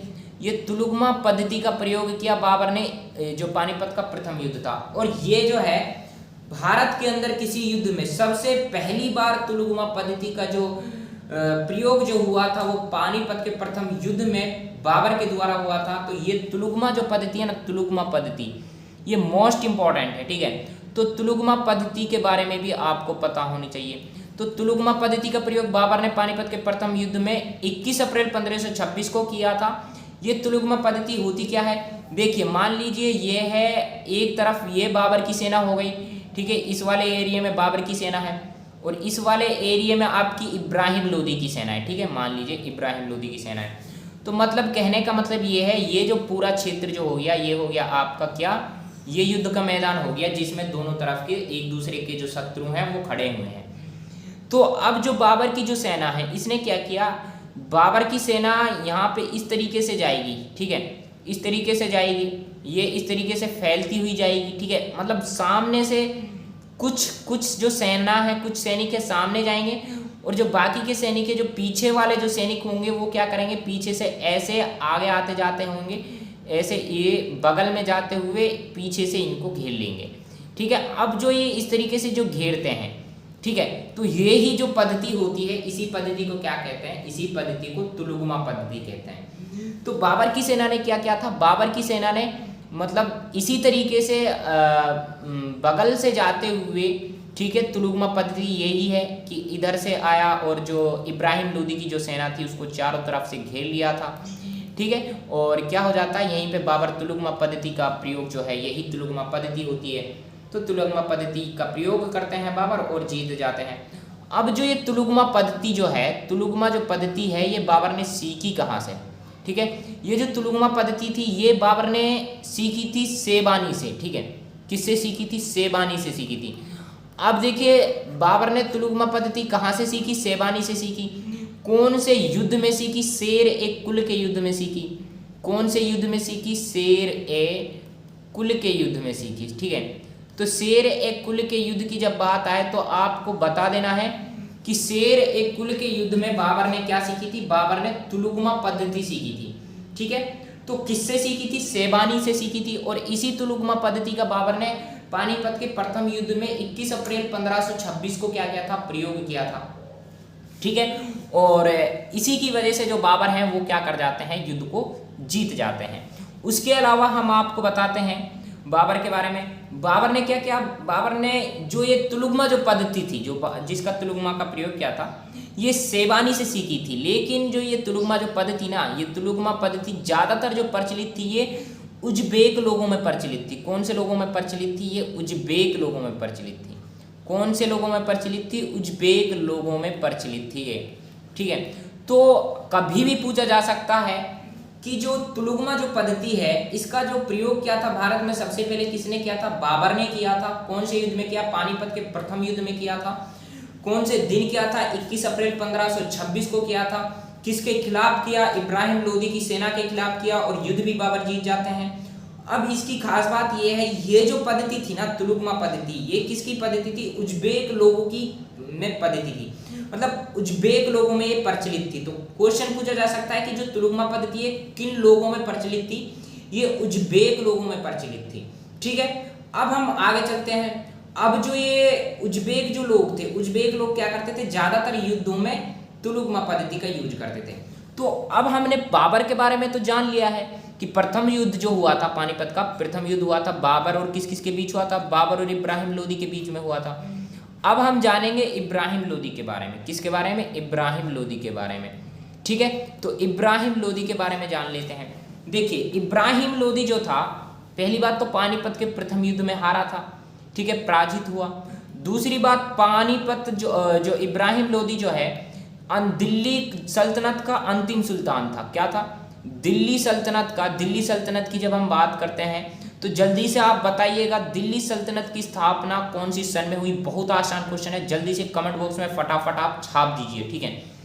तो दिल्ली सल्तनत की जब बात की जाएगी, ठीक है, दिल्ली सल्तनत की जब बात की जाएगी, ठीक है, तो दिल्ली सल्तनत के जो अंतिम सुल्तान थे, अंतिम सुल्तान कौन हो जाएंगे, इब्राहिम लोदी हो जाएंगे, ठीक है, याद रखिएगा कौन हो जाएंगे, इब्राहिम लोदी दिल्ली सल्तनत के अंतिम सुल्तान हैं। और इब्राहिम लोदी के पिता कौन थे, इब्राहिम लोदी के पिता थे सिकंदर लोदी। कौन थे? इब्राहिम लोदी के पिता थे सिकंदर लोदी, और सिकंदर लोदी की मृत्यु के बाद में ही इब्राहिम लोदी राजगद्दी पर बैठते हैं, जो शासक है वो बनते हैं, राज्यभार को संभालते हैं सिकंदर लोदी की मृत्यु के बाद में। इब्राहिम जो लोदी है, इब्राहिम लोदी जो कि दिल्ली का अंतिम शासन तो अंतिम सुल्तान तो है, ये दिल्ली सल्तनत का अंतिम सुल्तान था। जो दिल्ली जो इब्राहिम लोदी का जो शासनकाल रहा था, शासनकाल कब से कब तक रहा था? देखिए 1517 से रहा था, 1517 से 1526 में। 1526 में देखिए 1517 से स्टार्ट होता है, 1526 तक रहता है, क्योंकि 1526 में तो जो इब्राहिम लोदी है, इब्राहिम लोदी को मार दिया जाता है, इसकी मृत्यु हो जाती है उसी युद्ध मैदान के अंदर, जो पानीपत का प्रथम युद्ध मैदान था। ठीक है, तो जब पानीपत का प्रथम युद्ध इब्राहिम लोदी हार जाता है, तो बाबर के द्वारा पानीपत जो इब्राहिम लोदी है इसकी हत्या कर दी जाती है, और इब्राहिम लोदी को पानीपत में ही दफनाया जाता है, और पानीपत में ही इब्राहिम लोदी का मकबरा है। ठीक है, तो इसलिए जो पानीपत का जो इब्राहिम लोदी का जो शासनकाल है वो कितना है? 1517 से 1526 तक रहा था। कब तक रहा था? 1517 से 1526 तक इब्राहिम लोदी का शासनकाल रहा था। अब जो इब्राहिम लोदी की जब बात करते हैं ना, इब्राहिम लोदी ने एक युद्ध तो लड़ा था, पानीपत का प्रथम युद्ध, और एक युद्ध लड़ा था इब्राहिम लोदी ने खतौली का युद्ध। कौन सा? खतौली का युद्ध। मोस्ट इम्पोर्टेंट जो फैक्ट है वो ये है कि खतौली का युद्ध कब और किसके बीच लड़ा गया। ठीक है, तो अब खतौली के युद्ध के बारे में तो बहुत से ज़्यादातर जो स्टूडेंट हैं, ज़्यादातर जो विद्यार्थी हैं वो पहली बार सुनने जा रहे हैं। इसीलिए मैंने आपसे बोला था ये जो क्लास है आप सबके लिए मोस्ट इम्पॉर्टेंट है, और वो सब कुछ आपको इस क्लास में मिलेगा जो आज तक आपको नहीं मिला है। जिन क्वेश्चन को आप एग्जाम में देखकर ये बोलते हो ना कि पता नहीं ये क्वेश्चन कहाँ से आ जाते हैं, वो क्वेश्चन मैं आपको सारे इस वाली क्लास में कवर कराऊंगा। इसीलिए मैंने ये 30 घंटे की क्लास ली है, 30 घंटे का अनाउंसमेंट किया है, और बड़ी बात ये नहीं है कि 30 घंटा है, हो सकता है 40 घंटा तक भी जा सकती है, लेकिन मैं हर क्षेत्र से हर जिले से जितना भी उसके आसपास का जो क्वेश्चन बन सकते हैं सबको आपको बनाऊंगा। आपको सारी चीजें आपको एक ही क्लास में मैं आपको बताने वाला हूं। ठीक है, तो अब जो ये खतौली का युद्ध किस किस के बीच हुआ था, देखिए इब्राहिम लोदी की जब हम बात कर रहे हैं तो खतौली का युद्ध की भी बात आनी चाहिए। एक तो सीधी सी बात है इब्राहिम लोदी ही हो जाएंगे। ठीक है, इब्राहिम लोदी ही हो जाएंगे। इब्राहिम लोदी और राणा सांगा के बीच में हुआ था खतौली का युद्ध। इब्राहिम लोदी और राणा सांगा के बीच में हुआ था कौन सा युद्ध हुआ था? खतौली का युद्ध हुआ था इब्राहिम लोदी और राणा सांगा के बीच में। अब इससे थोड़ी सी पहले मैंने आपको बताया था बाबर और राणा सांगा के बीच में कौन सा युद्ध हुआ था। जल्दी फटाफट कमेंट बॉक्स में छापिए। अरे अभी तो बताया था आपको, कौन सा हुआ था? खानवा का युद्ध हुआ था बाबर और राणा सांगा के बीच में। जीत किसकी हुई थी? बाबर की हुई थी 1527 में। और यहाँ पे जो राणा सांगा है, राणा सांगा के साथ में इब्राहिम लोदी से भी युद्ध हो चुका था। ठीक है, देखिए प्रथम युद्ध जो हुआ था ना बाबर और इब्राहिम लोदी के बीच में हुआ था पानीपत का, तो इब्राहिम लोदी से भी राणा सांगा का युद्ध हुआ था। ठीक है, और बाबर के साथ में भी राणा सांगा का युद्ध हुआ था। इब्राहिम लोदी के साथ में कौन सा युद्ध हुआ था? इब्राहिम लोदी के साथ में खतौली का युद्ध हुआ था। ठीक है, खतौली का युद्ध कब हुआ था? इब्राहिम लोदी से 1518 में। ठीक है, तो 1518 में राणा सांगा का जो राणा सांगा और इब्राहिम लोदी है, 1518 में राणा सांगा और इब्राहिम लोदी के बीच में क्या होता है? खतौली का युद्ध होता है। और जो इब्राहिम लोदी है इसका शासन कब आरंभ होता है? 1517 में होता है। तो शासन से एक साल बाद यानी 1518 में इब्राहिम लोदी और राणा सांगा के बीच में खतौली का युद्ध होता है। स्टार लगा लीजिए, फटाफट कमेंट बॉक्स में छाप लीजिए, सॉरी नोटबुक में छाप लीजिए। ठीक है, अब देखिए अब पानीपत का जो बाबर के साथ में भी युद्ध हुआ था। ये सब मैं बार बार क्यों बता रहा हूँ? ताकि याद हो जाए। देखिए खानवा का युद्ध हुआ था, अभी बताया था ना खानवा का युद्ध। खानवा का युद्ध कब हुआ था? खानवा का युद्ध आपका हुआ था 17 मार्च 1527 को। कब हुआ था? 17 मार्च 1527 को हुआ था। ठीक है, किस किस के बीच हुआ था? बाबर और राणा सांगा के बीच में हुआ था। ठीक है, ऐसे ही जब रिलेट करते हुए पढ़ते हैं ना तभी तो चीजें याद होती हैं। यही तो तरीका है पढ़ाई का, यही इसी तरीके से पढ़ना चाहिए। टाइम को देखते हो, टाइम को मत देखिए। ठीक है, जो अच्छा कंटेंट जहाँ पे मिल रहा है वहाँ पे टाइम नहीं देखना चाहिए, और आपको सारी चीजें मिल रही हैं। तो ये आपने जाना है पानीपत का प्रथम युद्ध, और पानीपत के प्रथम युद्ध से रिलेटेड जितने भी क्वेश्चन बनने वाले थे वो सारे क्वेश्चन मैंने यहाँ पे बनाए हैं। ठीक है। और आपको ये सारी जो इसमें बहुत सारी चीज़ें जो हैं वो आपको न्यू भी मिली हैं, नई भी चीज़ें मिली हैं जो आज तक आपने अभी भी नहीं पढ़ी हैं और नहीं सुनी हैं, ठीक है। जैसे कि खतौली का युद्ध हो गया और ये सब तो आप जानते हो। अब देखिए आगे चलते हैं, पानीपत के दूसरे युद्ध की बात करते हैं। कौन से युद्ध की? पानीपत के दूसरे युद्ध की बात करते हैं। तो जब हम पानीपत के दूसरे युद्ध की बात करेंगे तो पानीपत का दूसरा युद्ध कब हुआ? पानीपत का दूसरा युद्ध 5 नवंबर 1556 को हुआ। कब हुआ? 5 नवंबर 1556 को हुआ पानीपत का दूसरा युद्ध। अब देखिए, अब बाबर जो है, बाबर की मृत्यु तो 26 दिसंबर 1530 में हो गई। भाई बाबर तो चल दिया 1530 में। बाबर के बाद हुमायूं आया, ठीक है। हुमायूं जो है, हुमायूं भी भाई चल बसे कब? हुमायूं चल बसे 1556 में। अब हुमायूं जब 1556 में चल गए तो हुमायूं के बाद आया कौन? हुमायूं के बाद आया अकबर बादशाह, ठीक है। तो अब सीधी सी बात है, जो 1556 का जो युद्ध होगा वो अकबर के साथ में होगा। हाँ, सीधी सी बात है ना भाई। जब हुमायूं भी चला गया, हुमायूं की भी मृत्यु 1556 में हो गई, बाबर की तो 1530 में ही हो गई, और हुमायूं के बाद जो गद्दी पे बैठा था वो बाबर बैठा था, सॉरी अकबर बैठा था। तो अब जो 1556 का जो युद्ध होगा, 5 नवंबर 1556 का जो युद्ध होगा वो किसके किसके बीच में होगा? एक तो उसमें मुगल बादशाह अकबर होंगे, और दूसरा कौन होगा? दूसरा होगा आपका हेमचंद्र विक्रमादित्य। दूसरा कौन हो जाएगा? हेमू, जिसको आप हेमू के नाम से जानते हो, ठीक है। तो हेमचंद्र, वास्तविक जो पूरा नाम जो है वो है हेमचंद्र विक्रमादित्य है, ठीक है। तो अकबर और हेमू के बीच में 5 नवंबर 1556 को पानीपत का दूसरा युद्ध होता है, ठीक है। इसमें जीत किसकी होती है? इसमें जीत होती है अकबर की जीत होती है, ठीक है। तो अब अकबर की इसमें जीत क्यों होती है? देखिए, अब खास बात यहाँ पे एक चीज आप समझिए, जो अकबर बादशाह था, ठीक है, अकबर बादशाह की जब हम बात करेंगे, अकबर बादशाह का तो जन्म भी 1542 में हुआ था। यार अक्सर क्या ना, जो ये होते हैं ना, ये डेट की जब हम बात करते हैं तो पता नहीं क्यों 1900 जुबान पर रटा हुआ एक तरीके से, ज्यादातर 1900 निकलता है कि 1961, 1963, 1942 ये सब निकलता है, तो इसलिए बार बार 1900 आ रहा है, ठीक है। तो कोई नहीं, ये मिस्टेक है। 1542 की जो बात है तो हम ज्यादातर बात करते हैं जो 1542 जो है, तो 1542 में अकबर का क्या हुआ? अकबर का जन्म हुआ। अब 1542 में अकबर का जन्म हो रहा है और 1556 में क्या है? 1556 में युद्ध की तैयारी कर रहा है, ठीक है। तो 1556 में मुश्किल से भाई 1542 का जो था ना अंतिम में हुआ था, ठीक है। 1542 के अंतिम में अकबर का जन्म हुआ था, ठीक है। और उसके बाद भैया नवंबर में 1556 में युद्ध के लिए लगभग जब राजा जब बना था अकबर, तो केवल 13 वर्ष का था। कितना का था? केवल 13 वर्ष का था। तो 13 वर्ष की आयु में राजा बनना, राज्य भार को संभालना और साथ में युद्ध लड़ना, युद्ध करना, ठीक है। तो अपने आप में मतलब बहुत कठिन काम था और समझ भी देखी जाती है। तो अकबर के अंदर 13 साल की उम्र में युद्ध करने लायक समझ नहीं थी, ठीक है भाई। जैसे ही हुमायूं की मृत्यु हो गई 1556 में, तो उत्तराधिकार के तौर पर क्या बनते थे? राजा बनते थे। तो हुमायूं की मृत्यु के बाद में अकबर राजा बन गया उत्तराधिकार के तौर पर।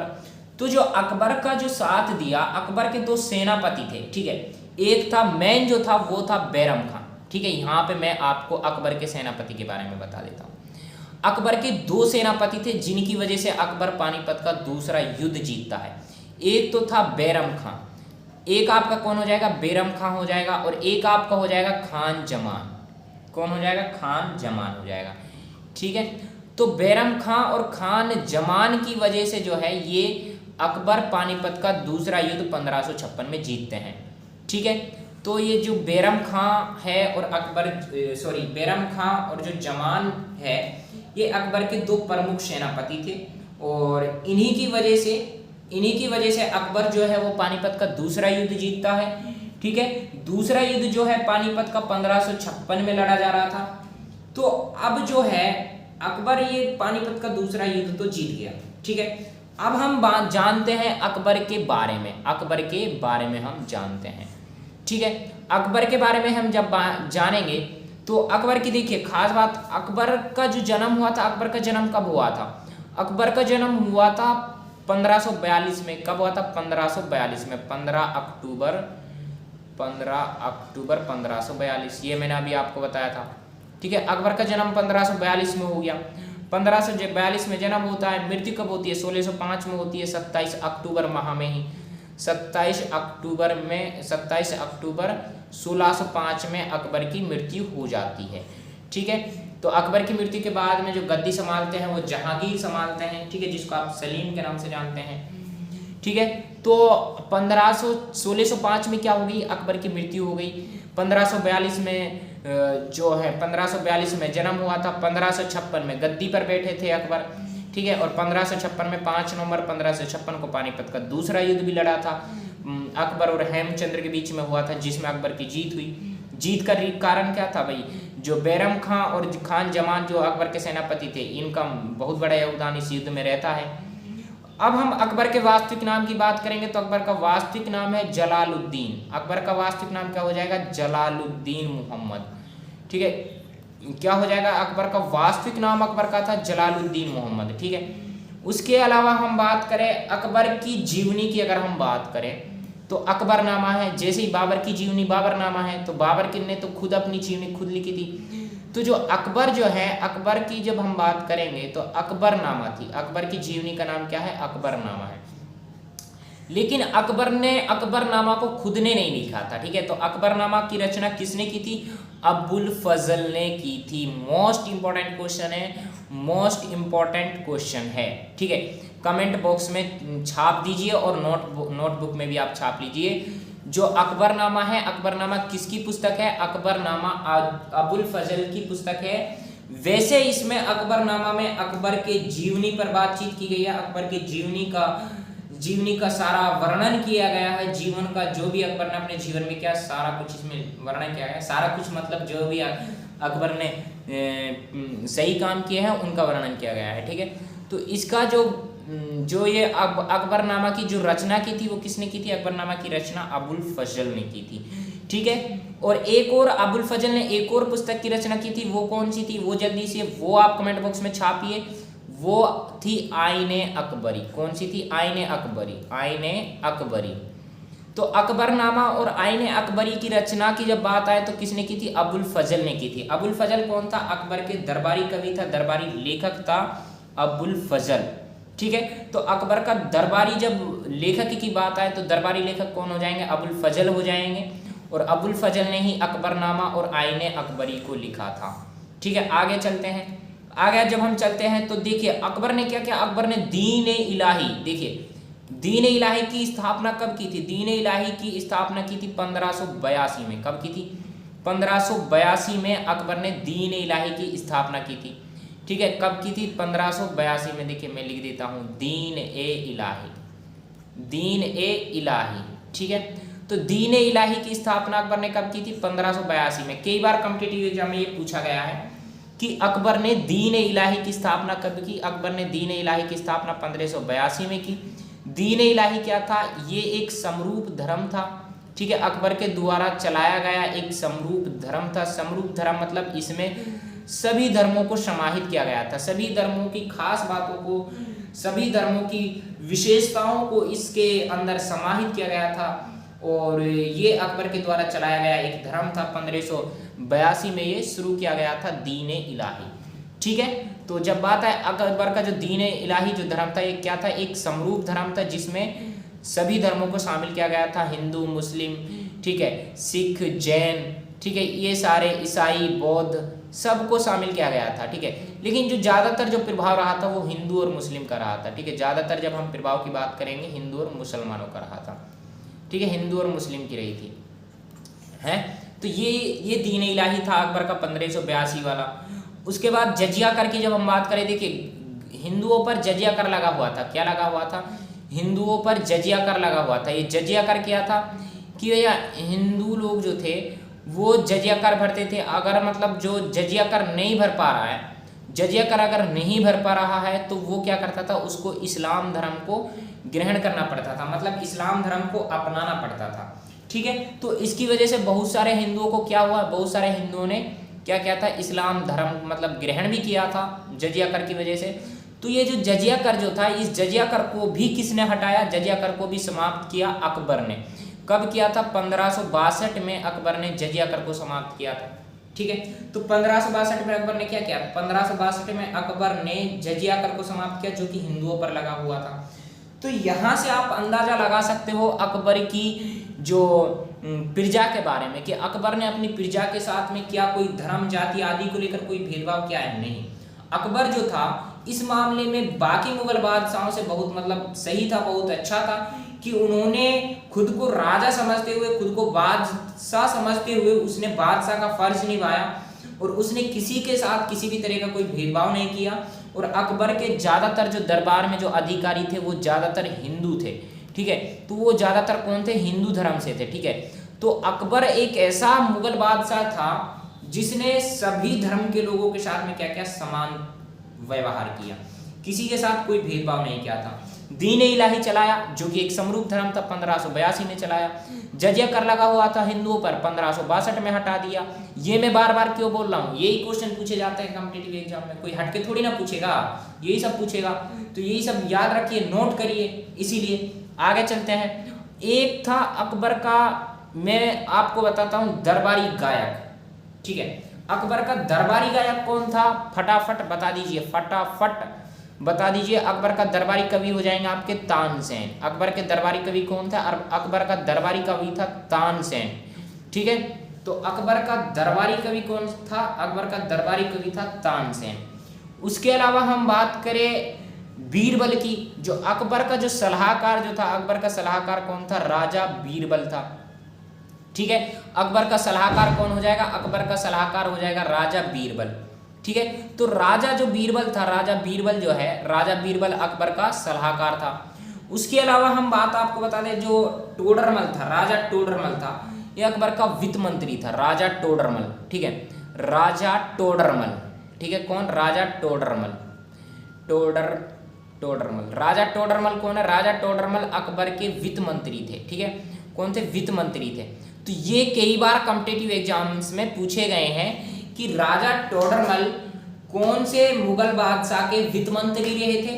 तो ये आपको बताना है। अकबर का वित्त मंत्री कौन था, अकबर बादशाह का वित्त मंत्री था राजा टोडरमल। अकबर का दरबारी जो गायक था वो था तानसेन। अकबर का जो प्रमुख सलाहकार था वो था राजा बीरबल, ठीक है। अकबर का प्रमुख सलाहकार कौन था, राजा बीरबल। दरबारी गायक कौन था, तानसेन। और वित्त मंत्री कौन था, अकबर का टोडरमल था, राजा टोडरमल था। जजिया कर कब हटाया अकबर ने, 1562 ईस्वी में। 1582 ईस्वी में अकबर ने क्या किया, दीन इलाही की स्थापना की थी। अब दीन इलाही के बारे में एक खास बात यह है कि जैसे ही अकबर की मृत्यु होती है 1605 में, जैसे ही 1605 में अकबर की मृत्यु होती है, तो अकबर की मृत्यु के बाद में क्या है कि जो इस दीन इलाही का जो मतलब अनुयायी रहा था, मतलब अकबर की मृत्यु के बाद में जो अंतिम या बोल सकते हैं अंतिम सांस तक या मृत्यु तक, अकबर के बाद में राजा बीरबल ही, केवल राजा बीरबल ही इसका अनुयायी रहा था दीन इलाही की। बाद में ये दीन इलाही क्या हो गया था, समाप्त हो गया था, खत्म हो गया था, ठीक है। दीन इलाही जो एक समरूप धर्म था, ये क्या हो गया था, बाद में समाप्त हो गया था अकबर की मृत्यु के बाद में, 1605 के बाद में।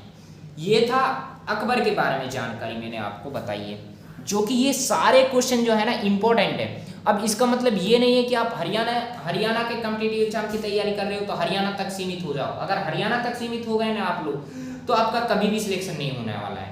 ये मैं आपसे सही बोल रहा हूँ। आप अगर हरियाणा तक किसी चीज़ को हरियाणा तक सीमित रह के अगर आप किसी भी टॉपिक को पढ़ोगे, ये मुझसे लिखवा लो, किसी भी कभी भी किसी का भी कॉम्पिटिटिव एग्जाम में सिलेक्शन नहीं होने वाला है।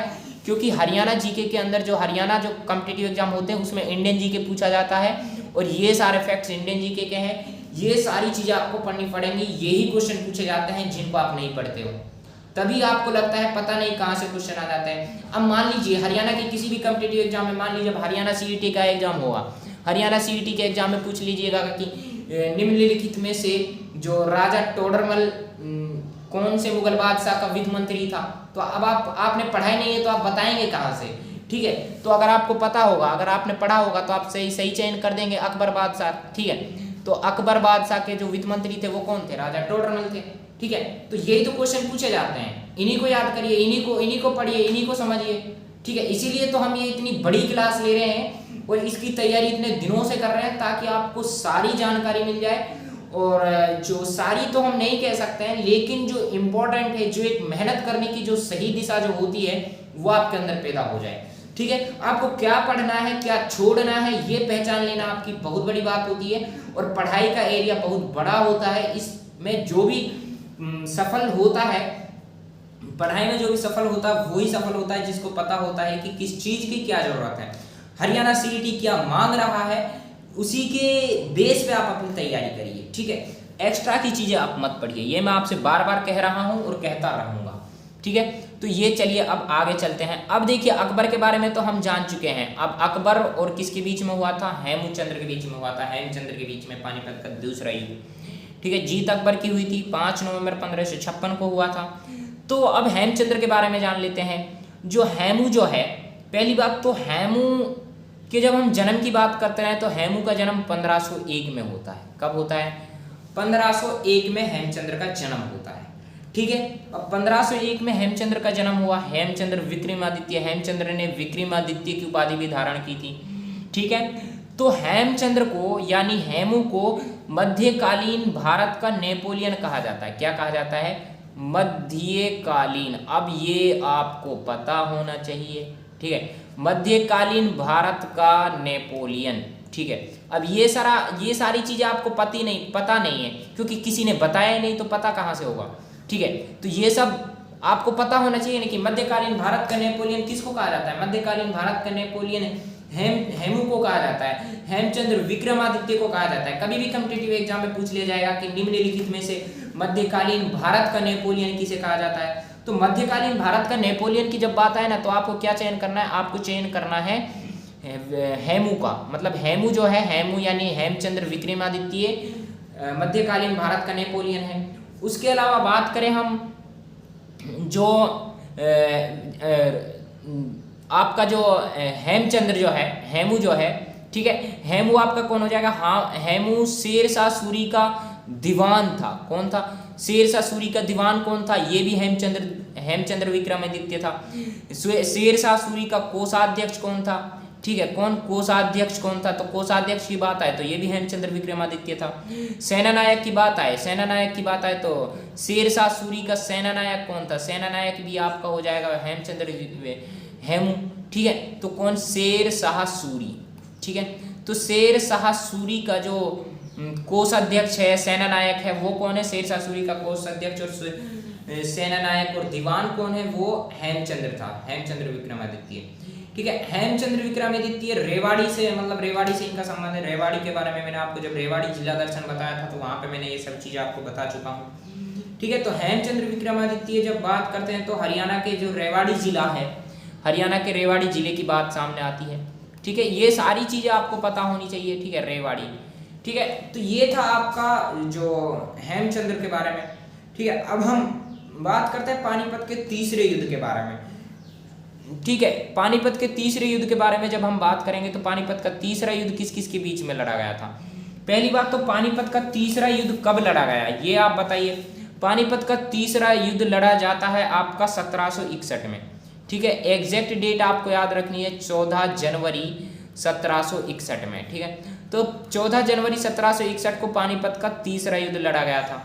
ठीक है, किस किस के बीच में लड़ा गया था? अब देखिए, अब अकबर की भी मृत्यु हो गई भाई। अकबर की मृत्यु कब हुई थी? 1605 में हुई। और अब हम आ गए हैं कहाँ पे? 1761 में।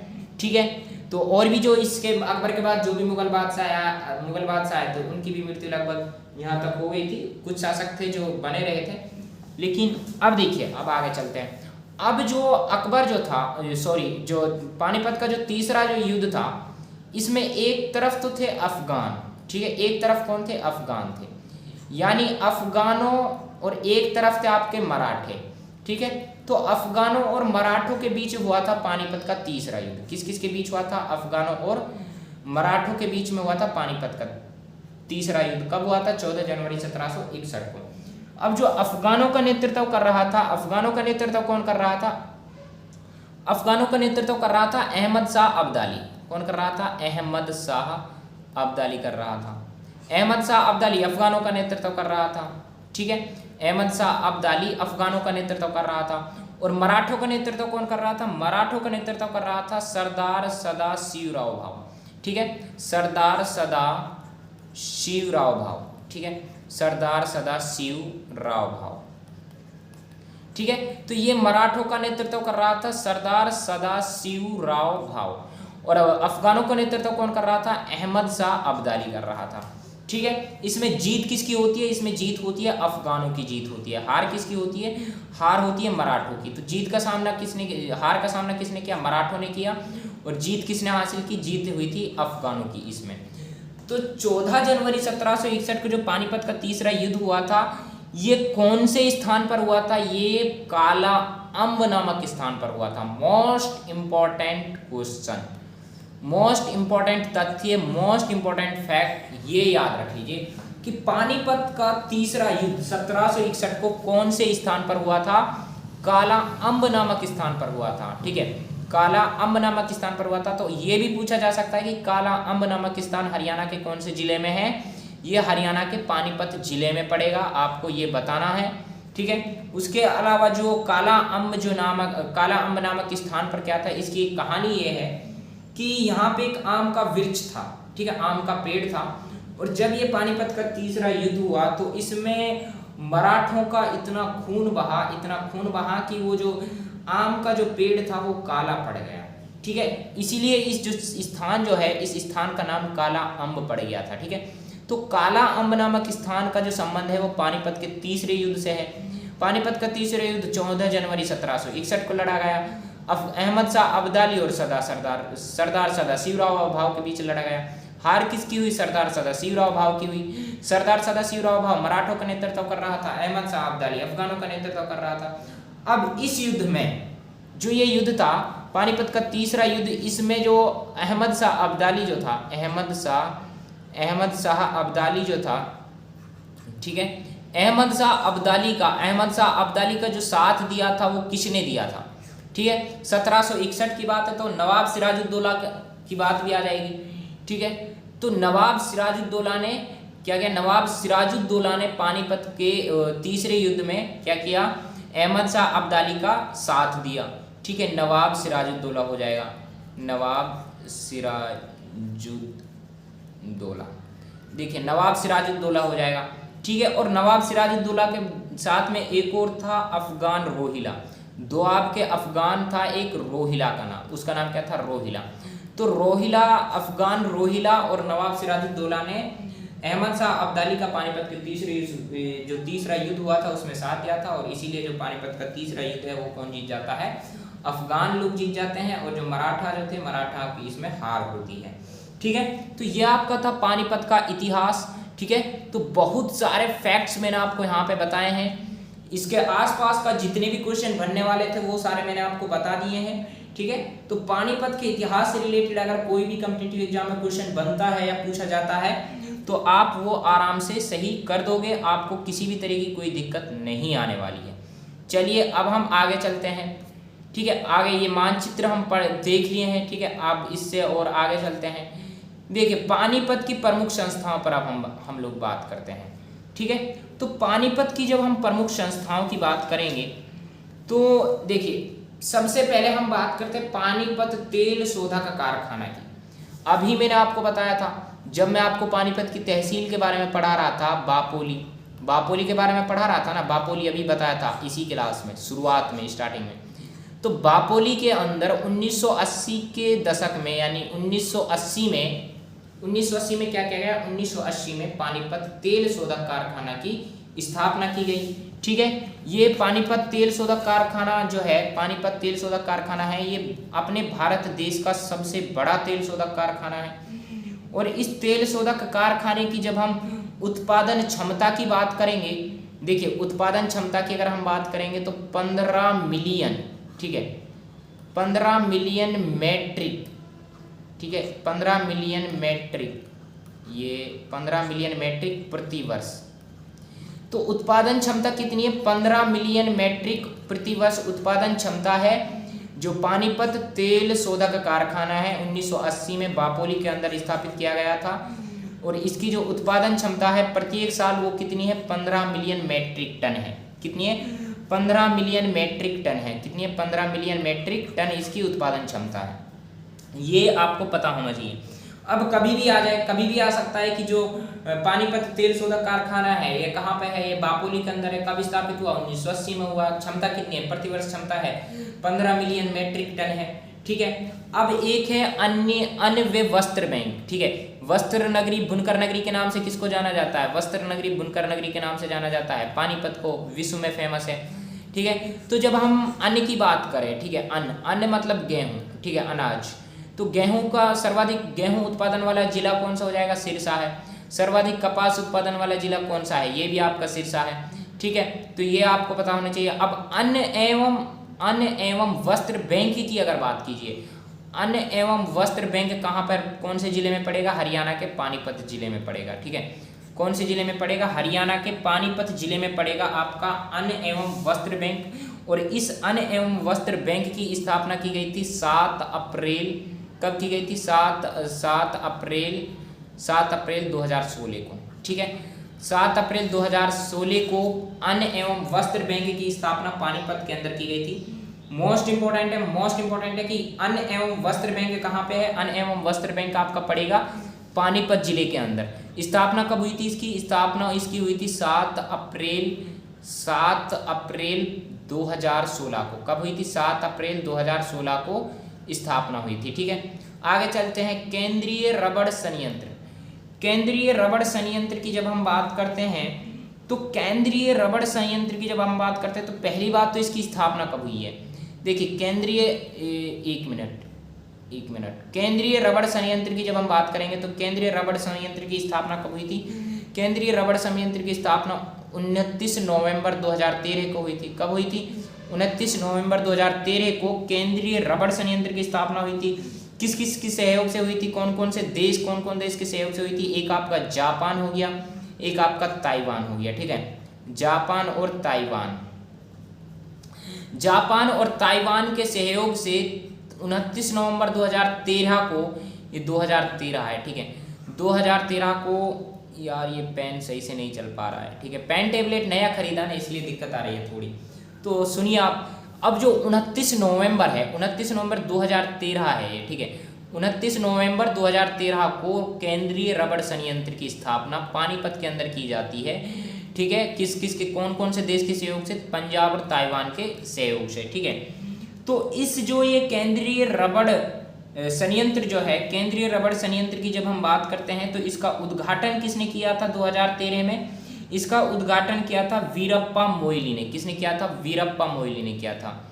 वीरप्पा मोइली ने इसका उद्घाटन किया था 2013 में, 29 नवंबर 2013 में वीरप्पा मोइली ने उद्घाटन किया था केंद्रीय रबड़ संयंत्र का। पानीपत के अंदर स्थापित किया गया था 2013 में पंजाब और ताइवान के सहयोग से, ठीक है। और इसकी खास बात यह है, जो वीरप्पा मोइली जो है, वीरप्पा मोइली कौन था, वीरप्पा मोइली केंद्रीय पेट्रोलियम और प्राकृतिक गैस मंत्री था। कौन था, केंद्रीय पेट्रोलियम और प्राकृतिक गैस मंत्री था आपका कौन, वीरप्पा मोइली। इसीलिए वीरप्पा मोइली ने क्या किया, केंद्रीय रबड़ संयंत्र का जो उद्घाटन है वो 2013 में किया था। ये पानीपत के अंदर स्थापित किया गया है जापान और ताइवान के सहयोग से। इसकी हम उत्पादन क्षमता की बात करेंगे, तो उत्पादन क्षमता इसकी कितनी है, 120 किलो टन। कितनी है, 120 kilo ton FBR, 120 kilo ton FBR, ठीक है। ये इसकी उत्पादन क्षमता है प्रतिवर्ष की, ठीक है, केंद्रीय रबड़ संयंत्र की। अब अमोनिया गैस प्लांट की अगर हम बात करेंगे, तो अमोनिया गैस प्लांट आपका कहाँ पे पड़ेगा, ये अमोनिया गैस प्लांट आपका पड़ेगा पानीपत के अंदर, ठीक है। अमोनिया गैस प्लांट आपका कौन से जिले में पड़ेगा, पानीपत जिले में पड़ेगा आपका ammonia gas plant. National fertilizers केंद्र, नेशनल फर्टिलाइजर्स केंद्र, तो नेशनल फर्टिलाइजर्स केंद्र जो है, ये इसकी उत्पादन क्षमता कितनी है, पहली बात तो इसकी उत्पादन क्षमता है 2,36,000 टन।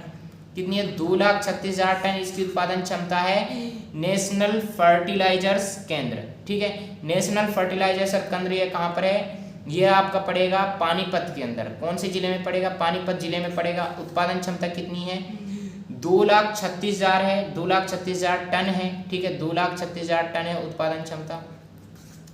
उसके अलावा हम बात करें यहाँ पे, देखिए जो ये नेशनल फर्टिलाइजर्स केंद्र है, नेशनल फर्टिलाइजर्स केंद्र जो है, यहाँ पे जो है ना, यहाँ पे इस केंद्र के अंदर नाइट्रोजन का लगभग ज़्यादा उत्पादन होता है, ठीक है। नाइट्रोजन का क्या होता है, नाइट्रोजन का उत्पादन ज़्यादा होता है, नाइट्रोजन का उत्पादन ज़्यादा होता है। किसका, नाइट्रोजन का उत्पादन ज़्यादा होता है। नाइट्रोजन उर्वरक का उत्पादन क्या होता है, देखिए फर्टिलाइजर्स मतलब उर्वरक, ठीक है। तो नाइट्रोजन उर्वरक का जो उत्पादन है वो यहाँ पे होता है नेशनल फर्टिलाइजर्स केंद्र के अंदर, और उत्पादन क्षमता 2,36,000 है। और इको फ्रेंडली जेल है, ये भी आपकी पानीपत में पड़ेगी। नेशनल फर्टिलाइजर्स केंद्र, ये भी पानीपत में पड़ेगा। अमोनिया गैस प्लांट पानीपत में पड़ेगा, ठीक है। केंद्रीय रबड़ संयंत्र आपका पानीपत में पड़ रहा है। अन्न वस्त्र बैंक आपका पानीपत में पड़ रहा है। पानीपत तेल शोधक केंद्र, तेल शोधक कारखाना, ये भी आपका पानीपत में पड़ रहा है, ठीक है। तो ये सारी चीज़ें आपको पता होनी चाहिए, सारे फैक्ट्स आपको पता होने चाहिए, सारे तथ्य आपको पता होना चाहिए। चलिए अब आगे चलते हैं। ये थी पानीपत की प्रमुख संस्थाएं, और कुछ बची हुई हैं उनको भी हम डिस्कस कर लेते हैं। पानीपत तापीय विद्युत केंद्र, ठीक है, मोस्ट इंपॉर्टेंट। पानीपत ये तापीय विद्युत केंद्र की जब हम बात करेंगे तो स्थापना कब हुई थी, स्थापना हुई थी 1 नवंबर 1979 को। कब हुई थी, 1 नवंबर 1979 को पानीपत तापीय विद्युत केंद्र की स्थापना होती है। अब देखिए, जब हम तापीय विद्युत केंद्रों की बात करते हैं या फिर तापीय विद्युत परियोजनाओं की बात करते हैं, हाल ही में कल ही मैंने इस पर एक वीडियो डाली थी, ठीक है, जो कि हरियाणा राज्य की जितनी भी तापीय विद्युत परियोजना है, ठीक है, सारी तापीय विद्युत परियोजना, जल विद्युत परियोजना, ठीक है, ये सब की सब हमने उस वीडियो में, उस क्लास में डिस्कस किया था, ठीक है। और उस क्लास में आप सब लोगों ने बहुत मतलब अच्छा जो प्यार था वो भी हमें दिया था, ठीक है। तो अगर आपने ये वाली क्लास नहीं देखी है ना, हरियाणा राज्य की जितनी भी विद्युत परियोजनाएं हैं, चाहे वो तापीय विद्युत परियोजनाएं हो, चाहे वो जल विद्युत परियोजनाएं हो, चाहे वो सौर ऊर्जा, पवन ऊर्जा, जैव ईंधन से रिलेटेड है, ठीक है, ये सारा हम उस क्लास में डिस्कस किए थे। लगभग एक घंटे की क्लास होती। अगर आपने नहीं देखी है तो डिस्क्रिप्शन में लिंक आपको मिल जाएगा, वहां से जाके देख सकते हो। और आइकन में भी आपको बटन में भी आपको ये दे दिया जाएगा, ठीक है।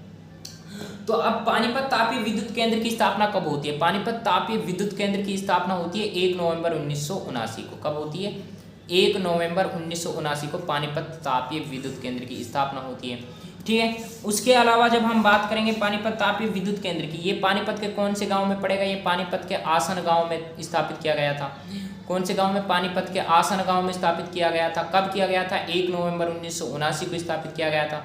उत्पादन क्षमता कितनी है इसकी, उत्पादन क्षमता है 1367.80 मेगावाट।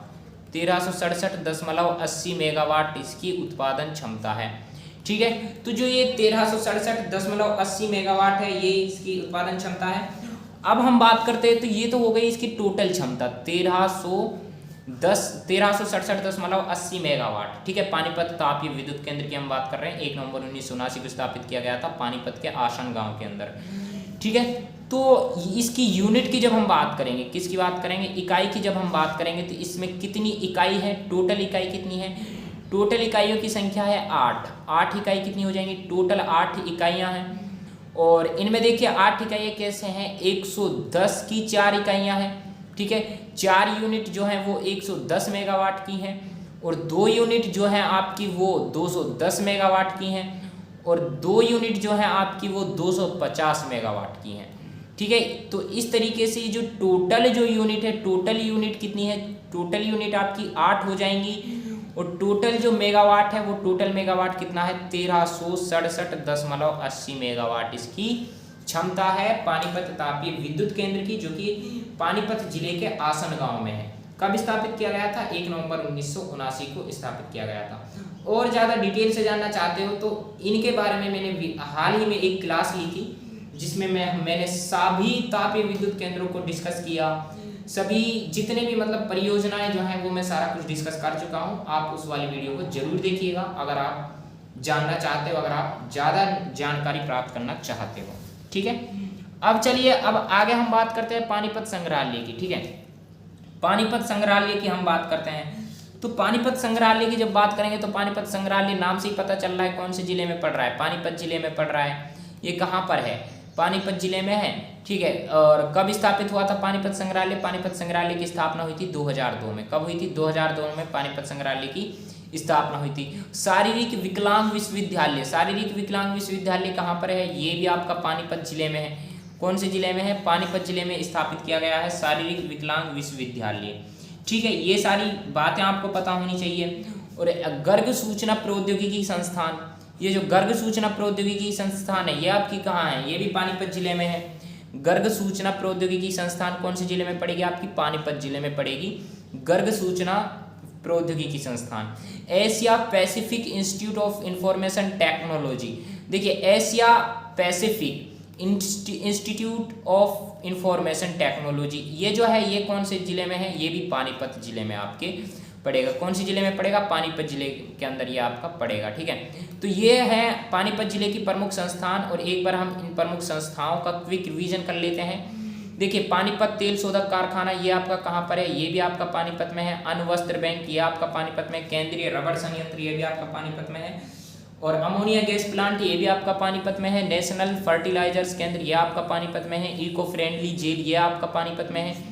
और इसके अलावा पानीपत तापीय विद्युत केंद्र ये आपका पानीपत में है। पानीपत संग्रहालय 2002 में स्थापित हुआ था, ये आपका पानीपत में पड़ेगा। शारीरिक विकलांग विश्वविद्यालय ये भी आपका पानीपत जिले में है। गर्ग सूचना प्रौद्योगिकी संस्थान ये भी आपका पानीपत में है। और Asia Pacific Institute of Information Technology ये भी आपका पानीपत जिले में पड़ेगा। ठीक है, अब हम चलते हैं आगे। ये आपकी हो गई पानीपत जिले की प्रमुख संस्थान। अब हम बात करते हैं पानीपत के प्रमुख व्यक्तियों पर। ठीक है, तो पानीपत के प्रमुख व्यक्तियों की जब हम बात करेंगे, ठीक है, तो पानीपत के प्रमुख व्यक्तियों की बात करते हैं, सबसे पहले नाम आता है नीरज चोपड़ा। ठीक है, नीरज चोपड़ा जो कि एथलीट हैं। ठीक है, और हाल ही में जो नीरज चोपड़ा है ओलंपिक के लिए क्वालिफाई भी किए हैं। तो नीरज चोपड़ा की जब हम बात करते हैं, नीरज चोपड़ा देखिए यहाँ पे मैं पेन ले लेता हूँ।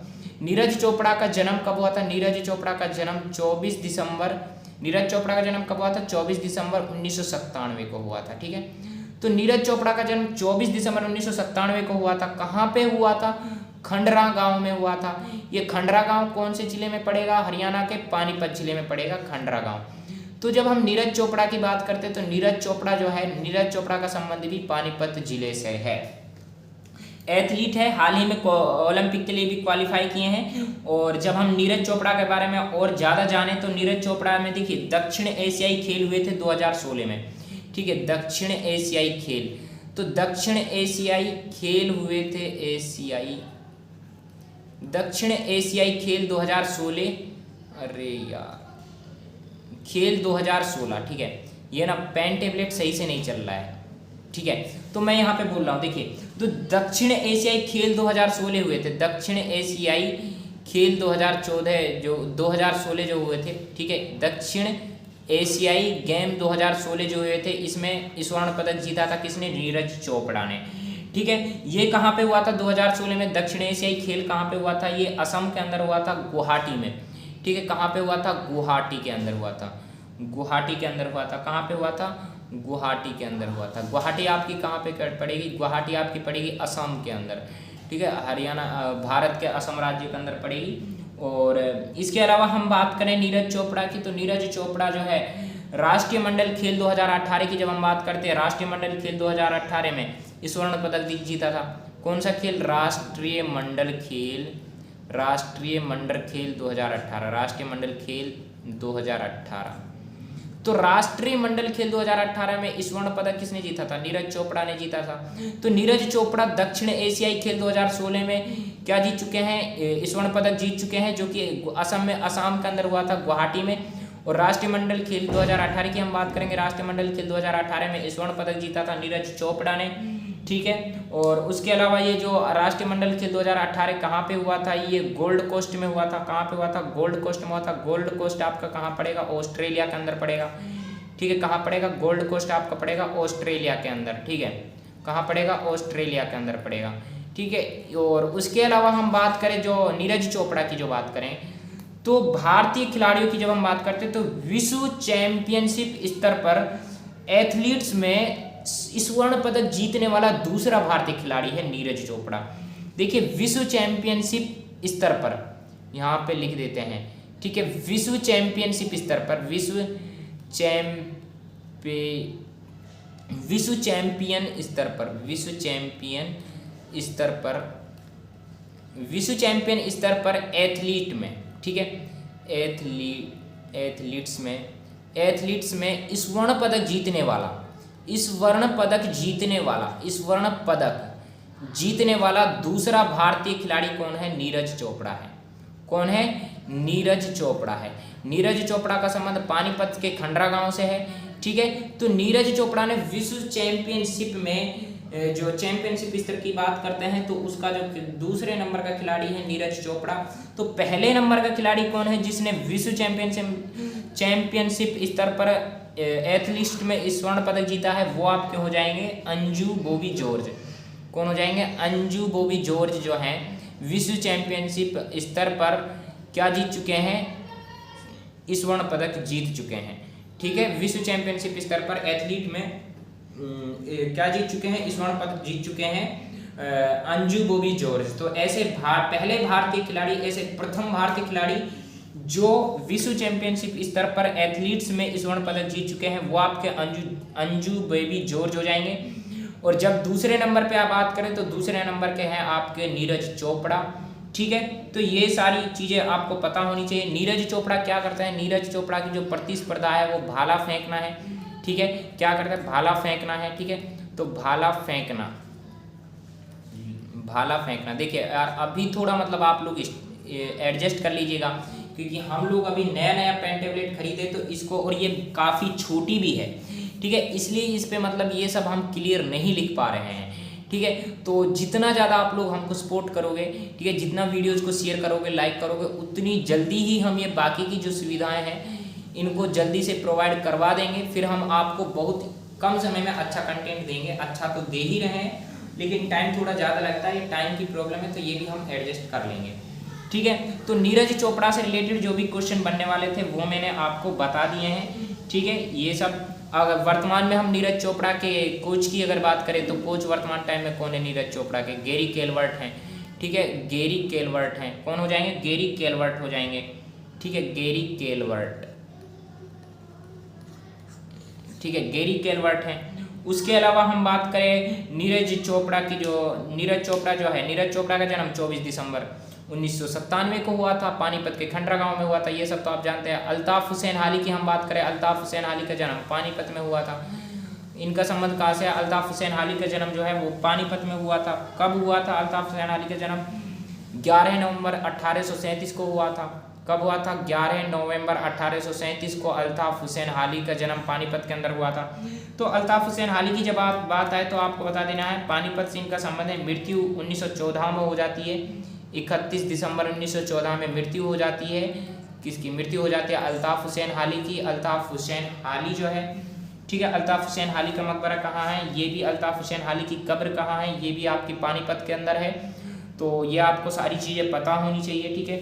और अल्ताफ हुसैन हाली की कई रचनाएं भी हैं, ठीक है। तो रचनाएं मतलब हयात ए हाली के नाम से भी है, एक हयात ए जावेद है, एक मजलिस उल निसा है, एक तरिया के मजमूम है। तो ये सारी क्या है? अल्ताफ हुसैन हाली की रचनाएं हैं, ठीक है। तो ये सारी चीज़ें आपको पता होनी चाहिए, ठीक है। हयात ए हाली, ठीक है, हयात ए हाली, हयात ए जावेद, ठीक है, मजलिस ए उल निसा, ये आप सबको पता होनी चाहिए, इंपॉर्टेंट है, ठीक है। उसके अलावा हम बात करें सीमा अंतिल पोनिया का संबंध कहाँ से? सीमा अंतिल पोनिया का संबंध भी हरियाणा के पानीपत जिले से है। सीमा अंतिल पोनिया क्या है? डिस्कस थ्रोअर है। क्या है? डिस्कस थ्रोअर है। और इसी की वर्तमान टाइम में अभी मतलब 2-3 दिन पहले ही जो सीमा अंतिल पोनिया है, डिस्कस, ये देखिए पहले मैं लिख देता हूँ, डिस्कस थ्रोअर है। कौन है? डिस्कस थ्रोअर है, ठीक है। तो जो सीमांतिल पोनिया डिस्कस थ्रोअर है। हाल ही में क्या है? हाल ही में जो सीमांतिल पोनिया है इसका जो सर्वश्रेष्ठ रिकॉर्ड था वो कितना था? सर्वश्रेष्ठ रिकॉर्ड था इसका 62.62, ठीक है, 62.62 मीटर था, ठीक है। तो 62.62 मीटर था, ठीक है। तो इस रिकॉर्ड को तोड़ने के साथ ही क्या क्या है? 63 कुछ रिकॉर्ड बनाया है सीमा अंतिल पोनिया ने, और उसी के साथ में ओलंपिक के लिए क्वालिफाई की है सीमा अंतिल पोनिया। हाल ही में 2-3 दिन पहले ही ये अभी की थी, ठीक है। अब हम बात करें जो इसको देखिए डिस्कस थ्रोअर को हिंदी में अगर बात करें तो हिंदी में डिस्कस थ्रोअर को क्या बोलते हैं, चक्का फेंक बोलते हैं। क्या बोलते हैं, चक्का फेंक। क्या बोलते हैं, तो चक्का फेंक की जब हम बात करते हैं तो पानीपत से चक्का फेंक में कौन का है, चक्का फेंकर कौन हो जाएंगे, पानीपत से चक्का फेंकर है आपकी सीमा अंतिल पूनिया। डिस्कस थ्रोअर का संबंध जो कि सीमा अंतिल पूनिया, इनका संबंध भी पानीपत से है। ठीक है, ये सारी चीज़ें आपको पता होनी चाहिए। अब हम बात करते हैं महेश दत्त की। ठीक है, देखिए महेश दत्त की जब हम बात करेंगे, देखिए वैसे जो ये डिस्कस थ्रोअर सीमा अंतिल पूनिया है, ये क्या कर चुकी है, ये स्वर्ण पदक भी जीत चुकी है। ठीक है, तो उसके अलावा जब हम बात करते हैं महेश दत्त की, तो महेश दत्त का संबंध भी कहाँ से है, महेश दत्त का संबंध भी आपके पानीपत से हो जाएगा। ठीक है, तो अब जब हम पानीपत जिले का गठन हो रहा था, तो पानीपत जिले के गठन के समय में पानीपत नागरिक मंच की स्थापना की गई थी। किसकी की गई थी, पानीपत नागरिक मंच की स्थापना की गई थी। किसकी, पानीपत नागरिक मंच की स्थापना की गई थी। अब जो पानीपत नागरिक मंच है, पानीपत नागरिक मंच की स्थापना कब की गई, पानीपत नागरिक मंच की स्थापना की गई थी जब पानीपत को नया जिला के रूप में बनाने की कोशिश की जा रही थी। तो इस पानीपत नागरिक मंच की स्थापना किसने की थी, महेश दत्त ने की थी। और महेश दत्त का संबंध कहाँ से, हरियाणा के पानीपत जिले से है। तो महेश दत्त जो है ये खादी के प्रोधा के नाम से जाने जाते हैं, खादी के प्रोधा के नाम से जाने जाते हैं। महेश दत्त को खादी के प्रोधा कहा जाता है। खादी का प्रोधा किसको कहा जाता है, निम्नलिखित में से महेश दत्त को खादी का प्रोधा कहा जाता है।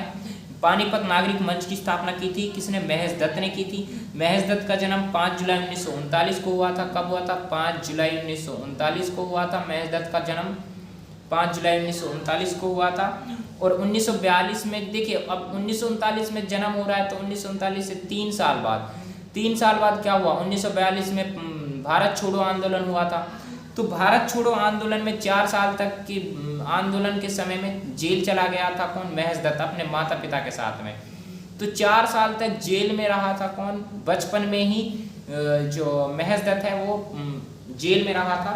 पानीपत से महेश दत्त का संबंध है और खादी के प्रोधा के नाम से जाने जाते हैं कौन, महेश दत्त। और पानीपत नागरिक मंच है, पानीपत नागरिक मंच की जो स्थापना की थी वो किसने की थी, महेश दत्त ने की थी। ठीक है, मोस्ट इंपॉर्टेंट क्वेश्चन है यार। चलिए अब हम आगे चलते हैं। तो ये हम जो पानीपत के जो प्रमुख व्यक्ति हैं वे हम आपके साथ में डिस्कस कर चुके हैं। अब है पानीपत के प्रमुख मेले। पानीपत के प्रमुख मेलों की अगर हम बात करें तो पानीपत के प्रमुख मेले हैं आपके, देखिए पाथरी माता का मेला। पाथरी माता के मेले की जब हम बात करेंगे तो पाथरी माता का मेला कहाँ है, ये पानीपत के अंदर पड़ता है आपका पाथरी माता का मेला। कलेंदर मजार का मेला, ये कलेंदर मजार का मेला आपका कहाँ पड़ेगा, कलेंदर मजार का मेला आपका पानीपत के अंदर पड़ेगा। ठीक है, और ये दुर्गा अष्टमी का मेला, ये कहाँ पे, दुर्गा अष्टमी का मेला कहाँ लगता है, दुर्गा अष्टमी का मेला पानीपत के अंदर लगता है। कलंदर मजार का मेला कहाँ लगता है, पानीपत के अंदर लगता है कलंदर मजार का मेला। पाथरी माता का मेला कहाँ लगता है, पाथरी माता का मेला पानीपत के अंदर लगता है। ठीक है, ये सारे पानीपत के महत्वपूर्ण मेले हैं। कलंदर मजार का मेला, पाथरी माता का मेला, चैत्र माता का मेला, शिवरात्रि माता का मेला। ठीक है, ये सब कहाँ है, ये सब पानीपत के मेले हैं, प्रमुख मेले हैं। ठीक है, इनमें से कोई सा भी मेला आ जाता है तो आपको तुरंत चयन कर देना है पानीपत। चाहे कलेंदर मजार का मेला आ जाए, चाहे दुर्गा अष्टमी का मेला आ जाए, चाहे चैत्र माता का मेला आ जाए, चाहे शिवरात्रि का मेला आ जाए, चाहे पाथरी माता का मेला आ जाए, ये सारे मेले पानीपत के अंदर लगते हैं, हरियाणा के पानीपत जिले में लगते हैं। चलिए आगे चलते हैं। आगे हम लोग चलते हैं पानीपत एक्सप्रेस वे। वाह वाह वाह, मोस्ट इंपॉर्टेंट क्वेश्चन। देखिए पानीपत एक्सप्रेस वे की जब हम बात करेंगे तो पानीपत एक्सप्रेस वे जो है, पानीपत एक्सप्रेस वे जो है, इसकी स्थापना की हम जिस बात करें पहले, तो इसकी देखिए, इसकी जो निर्माण जो हुआ था वो दिल्ली तथा पानीपत के बीच किया गया था। कहाँ किया गया था, दिल्ली हो गया आपका। ठीक है, ये दिल्ली और पानीपत के बीच में इसका निर्माण किया गया था। दिल्ली और पानीपत, ये सही से नहीं चल रहा है पेन टेबलेट, इससे मैं परेशान हूँ। ठीक है, तो ये पानीपत एक्सप्रेस वे कहाँ पड़ेगा, दिल्ली और पानीपत के बीच में ये इसका निर्माण किया गया है और राष्ट्रीय राजमार्ग 1 का भाग है। ठीक है, पानीपत एक्सप्रेस वे कौन से भाग है, राष्ट्रीय राजमार्ग। ठीक है, NH 1 का भाग है। ठीक है, NH 1 का भाग है, राष्ट्रीय राजमार्ग 1 का भाग है। ठीक है। उसके अलावा जो इसकी लंबाई कितनी है, पानीपत एक्सप्रेस वे की जो कुल लंबाई है वो 10 किलोमीटर है, ठीक है। कितनी लंबाई है, कुल लंबाई है इसकी 10 किलोमीटर है, ठीक है। ज़्यादा लंबा नहीं है, 10 किलोमीटर ही है, क्योंकि दिल्ली और पानीपत के बीच पड़ रहा है ना, दिल्ली और पानीपत के बीच है, 10 किलोमीटर लंबा है। पानीपत एक्सप्रेस वे इसका नाम दिया गया है। NH1 के साथ क्या है, NH1 का ही ये एक भाग है। और इसका जो निर्माण जो कार्य शुरू कराया था पानीपत एक्सप्रेस वे का, वो किसने करवाया था, लोरसन कंपनी। एक कंपनी आपकी हो जाएगी लोरसन कंपनी, ठीक है। और एक लोरसन कंपनी के अलावा एक कंपनी हो जाएगी आपकी टेम्बो कंपनी। कौन सी कंपनी, टेम्बो कंपनी। लोरसन कंपनी और टेम्बो कंपनी ने इसका क्या करवाया था, पानीपत एक्सप्रेस वे का निर्माण करवाया था। कुल लंबाई 10 किलोमीटर है, दिल्ली और पानीपत के बीच है। NH1 का ही ये एक भाग है। ये सारी चीज़ें आपको पता होनी चाहिए पानीपत एक्सप्रेस वे के बारे में, ठीक है। चलिए अब आगे चलते हैं। देखिए हमने छोड़ा कुछ भी नहीं है, पानीपत जिले को इतने अच्छे से हमने कवर किया है। इसी तरीके से जितने भी जिले हैं सबको कवर करेंगे इसी क्लास में, ठीक है। तो हर किसी को लेके चल रहे हैं, हर फैक्ट्स को लेके चल रहे हैं। आगे चलते हैं, अब हम चलते हैं आगे। देखिए पानीपत के महत्वपूर्ण पर्यटन स्थल, पानीपत के महत्वपूर्ण पर्यटन स्थलों की अब बात आ जाती है, जो कि मोस्ट इम्पोर्टेंट है, ठीक है। ये सारे आप सबके लिए इम्पोर्टेंट है, इनमें से कई बार क्वेश्चन पूछे भी गए हैं। काबुली बाग मस्जिद भी है और काबुली बाग भी है। यहाँ पे काबुली बाग मस्जिद नहीं है क्या, देखिए काबुली बाग है, यहाँ पे आगे आएगी वो। तो काबुली जो बाग है, काबुली बाग का देखिए, काबुली बाग का निर्माण कब करवाया गया था, जब इब्राहिम लोदी और बाबर के बीच में पानीपत का प्रथम युद्ध हुआ था ना। प्रथम युद्ध कब हुआ था पानीपत का, 1526 में हुआ था, ठीक है। कब हुआ था, 1526 में हुआ था पानीपत का, बाबर और इब्राहिम लोदी के बीच में। जब बाबर की जब विजय इस युद्ध में होती है, तो विजय की खुशी में क्या किया था, बाबर ने काबुली बाग का निर्माण करवाया था। और इस बाग का जो काबुली बाग का जो निर्माण करवाया था वो किस बेस पे करवाया था, जो कि देखिए नाम जो रखा था बाबर ने, काबुली बाग क्यों रखा, काबुली क्यों रखा था, क्योंकि जो बाबर जो है, बाबर की सबसे प्रिय जो रानी थी, ठीक है, उस सबसे प्रिय रानी का नाम था मुसम्मत बेगम। क्या था, सबसे प्रिय रानी का नाम था मुसम्मत बेगम, मुसम्मत काबुली, मुसम्मत काबुली था, ठीक है। यार ये चल क्यों नहीं रहा है, काबुली, मुसम्मत काबुली था, ठीक है। तो मुसम्मत काबुली के नाम पर, मुसम्मत काबुली के नाम पर 1526 में क्या गया नाम पर इस काबुली बाग का नाम रखा था बाबर ने, ठीक है। तो बाबर की सबसे प्रिय रानी की जब बात आए तो सबसे प्रिय रानी कौन सी हो जाएगी, सबसे प्रिय रानी है मुसम्मत काबुली, ठीक है। तो ये काबुली बाग है। और एक काबुली बाग जो है ये कहाँ पे पड़ेगा, ये पानीपत में आपका पड़ेगा। काला अम्ब के बारे में मैंने आपको बताया था। काला अम्ब कहाँ, 1761 में पानीपत की तीसरी लड़ाई हुई थी, ठीक है। तो ये जो है ये काला अम्ब कहाँ पे पड़ेगा, आपका पानीपत में पड़ेगा। ये यहाँ से आप याद रख सकते हो। काबुली बाग भी पानीपत में। सलारगंज गेट की जब हम बात करेंगे, सलारगंज गेट भी आपका पानीपत में पड़ेगा, ठीक है। क्या पड़ेगा, देखिए यहाँ से मैं क्लियर, सलारगंज गेट जो है ये पानीपत में पड़ेगा आपका। इसको त्रिपोलिया दरवाजा के नाम से भी जाना जाता है, त्रिपोलिया दरवाजा। किस नाम से, त्रिपोलिया दरवाजा के नाम से भी जाना जाता था। प्राचीन समय में सलारगंज गेट को किस नाम से जाना जाता था, त्रिपोलिया दरवाजा के नाम से जाना जाता था। और जो सलारगंज गेट जो है, इसका जो नाम जो रखा गया है वो नवाब सलारगंज के नाम पर रखा गया है। किसके नाम पर रखा गया है, नवाब सलारगंज के नाम पर रखा गया, नवाब सलारगंज के नाम पर रखा गया है सलारगंज गेट, ठीक है। तो जो त्रिपोलिया दरवाजा आ जाए या फिर सलारगंज गेट आ जाए, तो ये कहाँ पड़ेगा, ये भी आपका पानीपत जिले के अंदर पड़ेगा, ठीक है। सिद्ध शिव शनिधाम मंदिर जिसको आप दादा पोता के मंदिर के नाम से जानते हैं। देखिए सिद्ध शिव शनिधाम मंदिर दादा पोता के मंदिर के नाम से जानते हैं ना, दादा पोता का मंदिर, दादा पोता का मंदिर। तो दादा पोता का मंदिर कौन सा मंदिर है, सिद्ध शिव शनिधाम मंदिर। ये भी आपका कहाँ पड़ेगा, ये भी आपका पानीपत में पड़ रहा है। कहाँ पे पड़ रहा है, पानीपत में पड़ेगा आपका सिद्ध शिव शनिधाम मंदिर, यानी दादा पोता का मंदिर, ठीक है। बू अली शाह कलंदर की दरगाह, ये आपकी कहाँ है, बू अली शाह कलंदर की दरगाह आपकी पानीपत में पड़ेगी, ठीक है। कहाँ पड़ेगी, बू अली शाह कलंदर की दरगाह आपकी पानीपत में पड़ेगी। अब जो ये बू अली शाह कलंदर है, इसका जो संबंध है वो किससे था, चिश्ती संप्रदाय से था। किससे था, चिश्ती संप्रदाय से था, हैं। अब जब हम चिश्ती संप्रदाय की बात करते हैं तो हरियाणा में चिश्ती संप्रदाय की स्थापना किसने की थी? हरियाणा में चिश्ती संप्रदाय की स्थापना सबसे पहले शेख फरीद ने की थी। किसने की थी? शेख फरीद ने की थी। ठीक है, तो शेख फरीद ने क्या की थी? हरियाणा में चिश्ती संप्रदाय की स्थापना की थी। और जो शेख फरीद की जब हम बात करते हैं, ठीक है, तो शेख फरीद जो है ये जहांगीर के समय में मतलब प्रसिद्ध जो जहांगीर का जो हकीम था, प्रमुख हकीम रहा था जहांगीर के शासनकाल में। ठीक है, तो जब हम हरियाणा में चिश्ती संप्रदाय की स्थापना की बात आए तो हरियाणा में चिश्ती संप्रदाय की स्थापना किसने की थी? शेख फरीद ने की थी। किसने की थी? शेख फरीद ने की थी।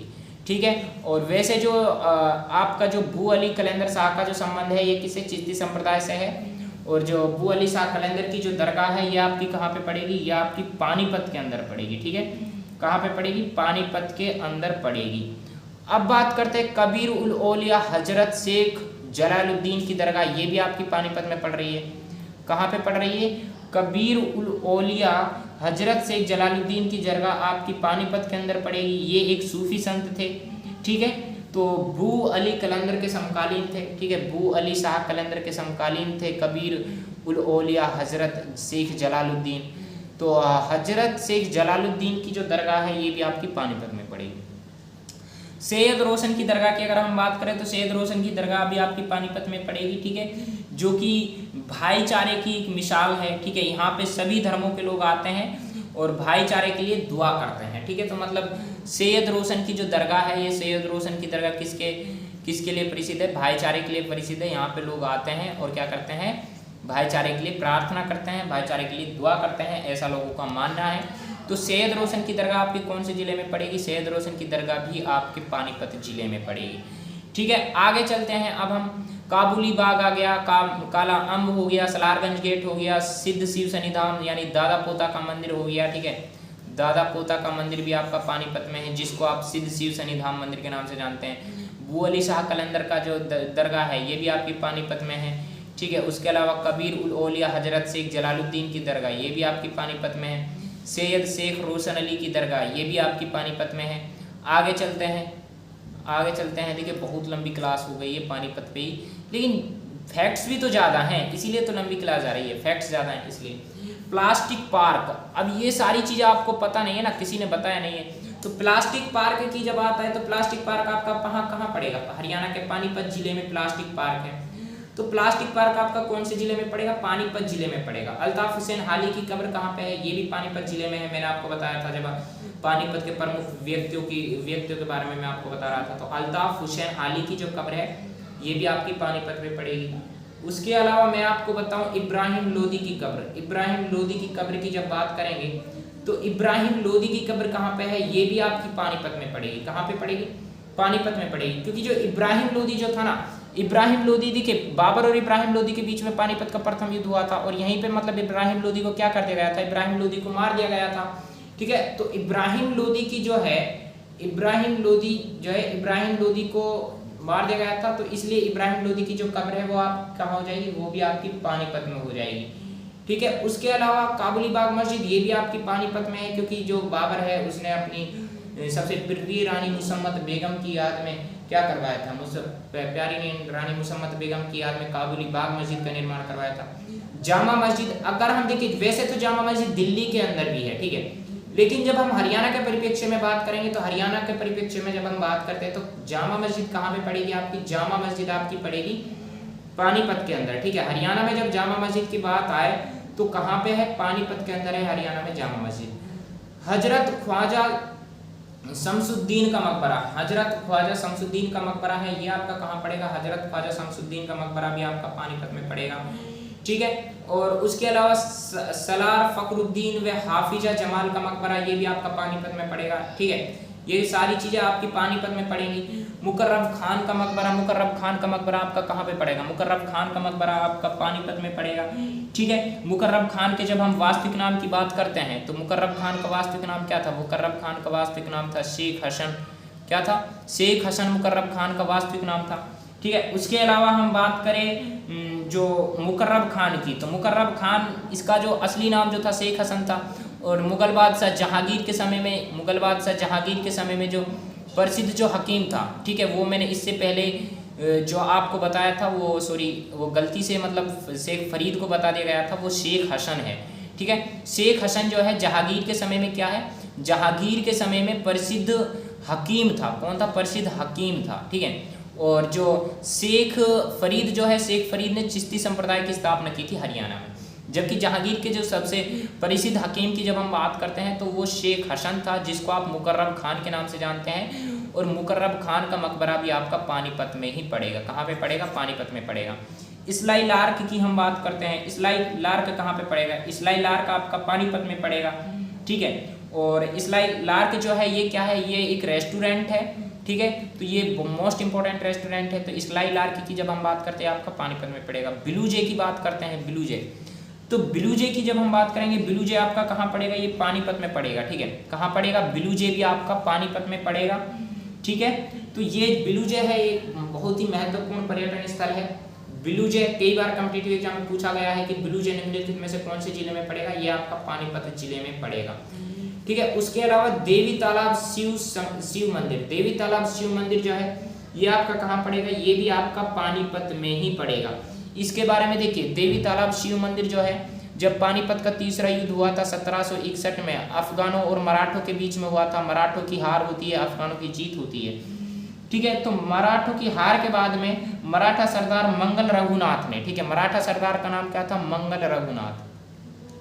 तो मंगल रघुनाथ ने क्या करवाया था? मंगल रघुनाथ ने इस मंदिर का निर्माण करवाया था। ठीक है, मंगल रघुनाथ। ठीक है, मंगल रघुनाथ ने इस जो मंदिर है देवी तालाब शिव मंदिर का निर्माण करवाया था पानीपत के तीसरे युद्ध के बाद 1761 में। ठीक है, तो ये देवी तालाब का मंदिर की जब बात आए, देवी तालाब शिव मंदिर है, ये भी पानीपत में है। कि इसका निर्माण किसने करवाया था? निर्माण करवाया था मंगल रघुनाथ में, जो कि एक मराठा सरदार था। ठीक है, तो ये सारी चीज़ें आपको पता होनी चाहिए। चलिए अब हम आगे चलते हैं।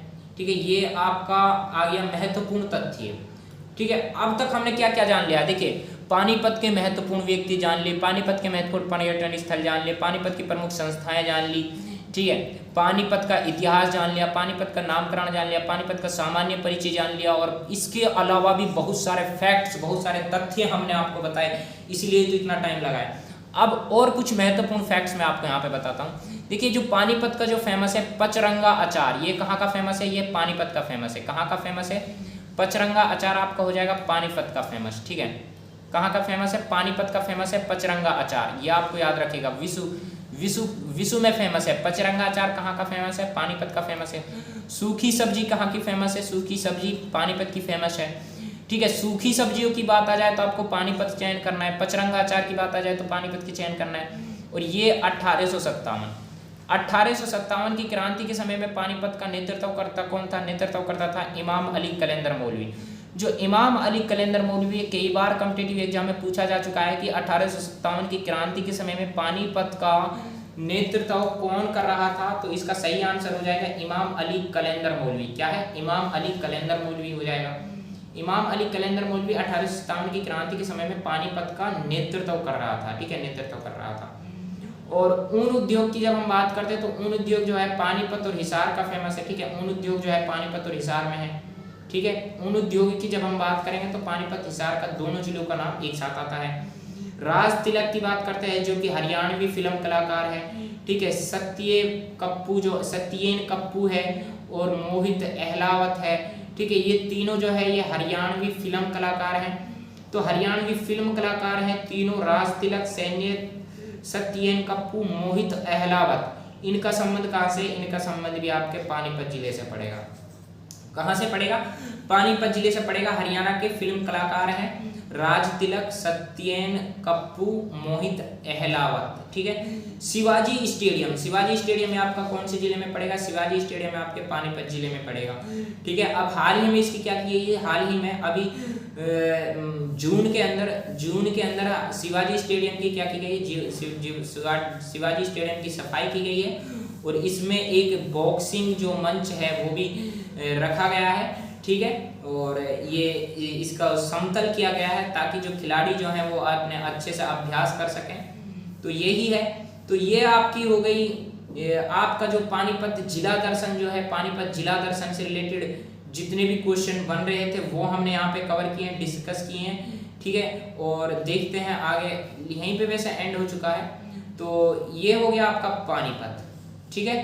तो बस यहीं पे, और अब हम लोग बात करें अगले जिला पे। अगला जिला आपका है फतेहाबाद, ठीक है। चलिए अब फतेहाबाद पर बात करते हैं।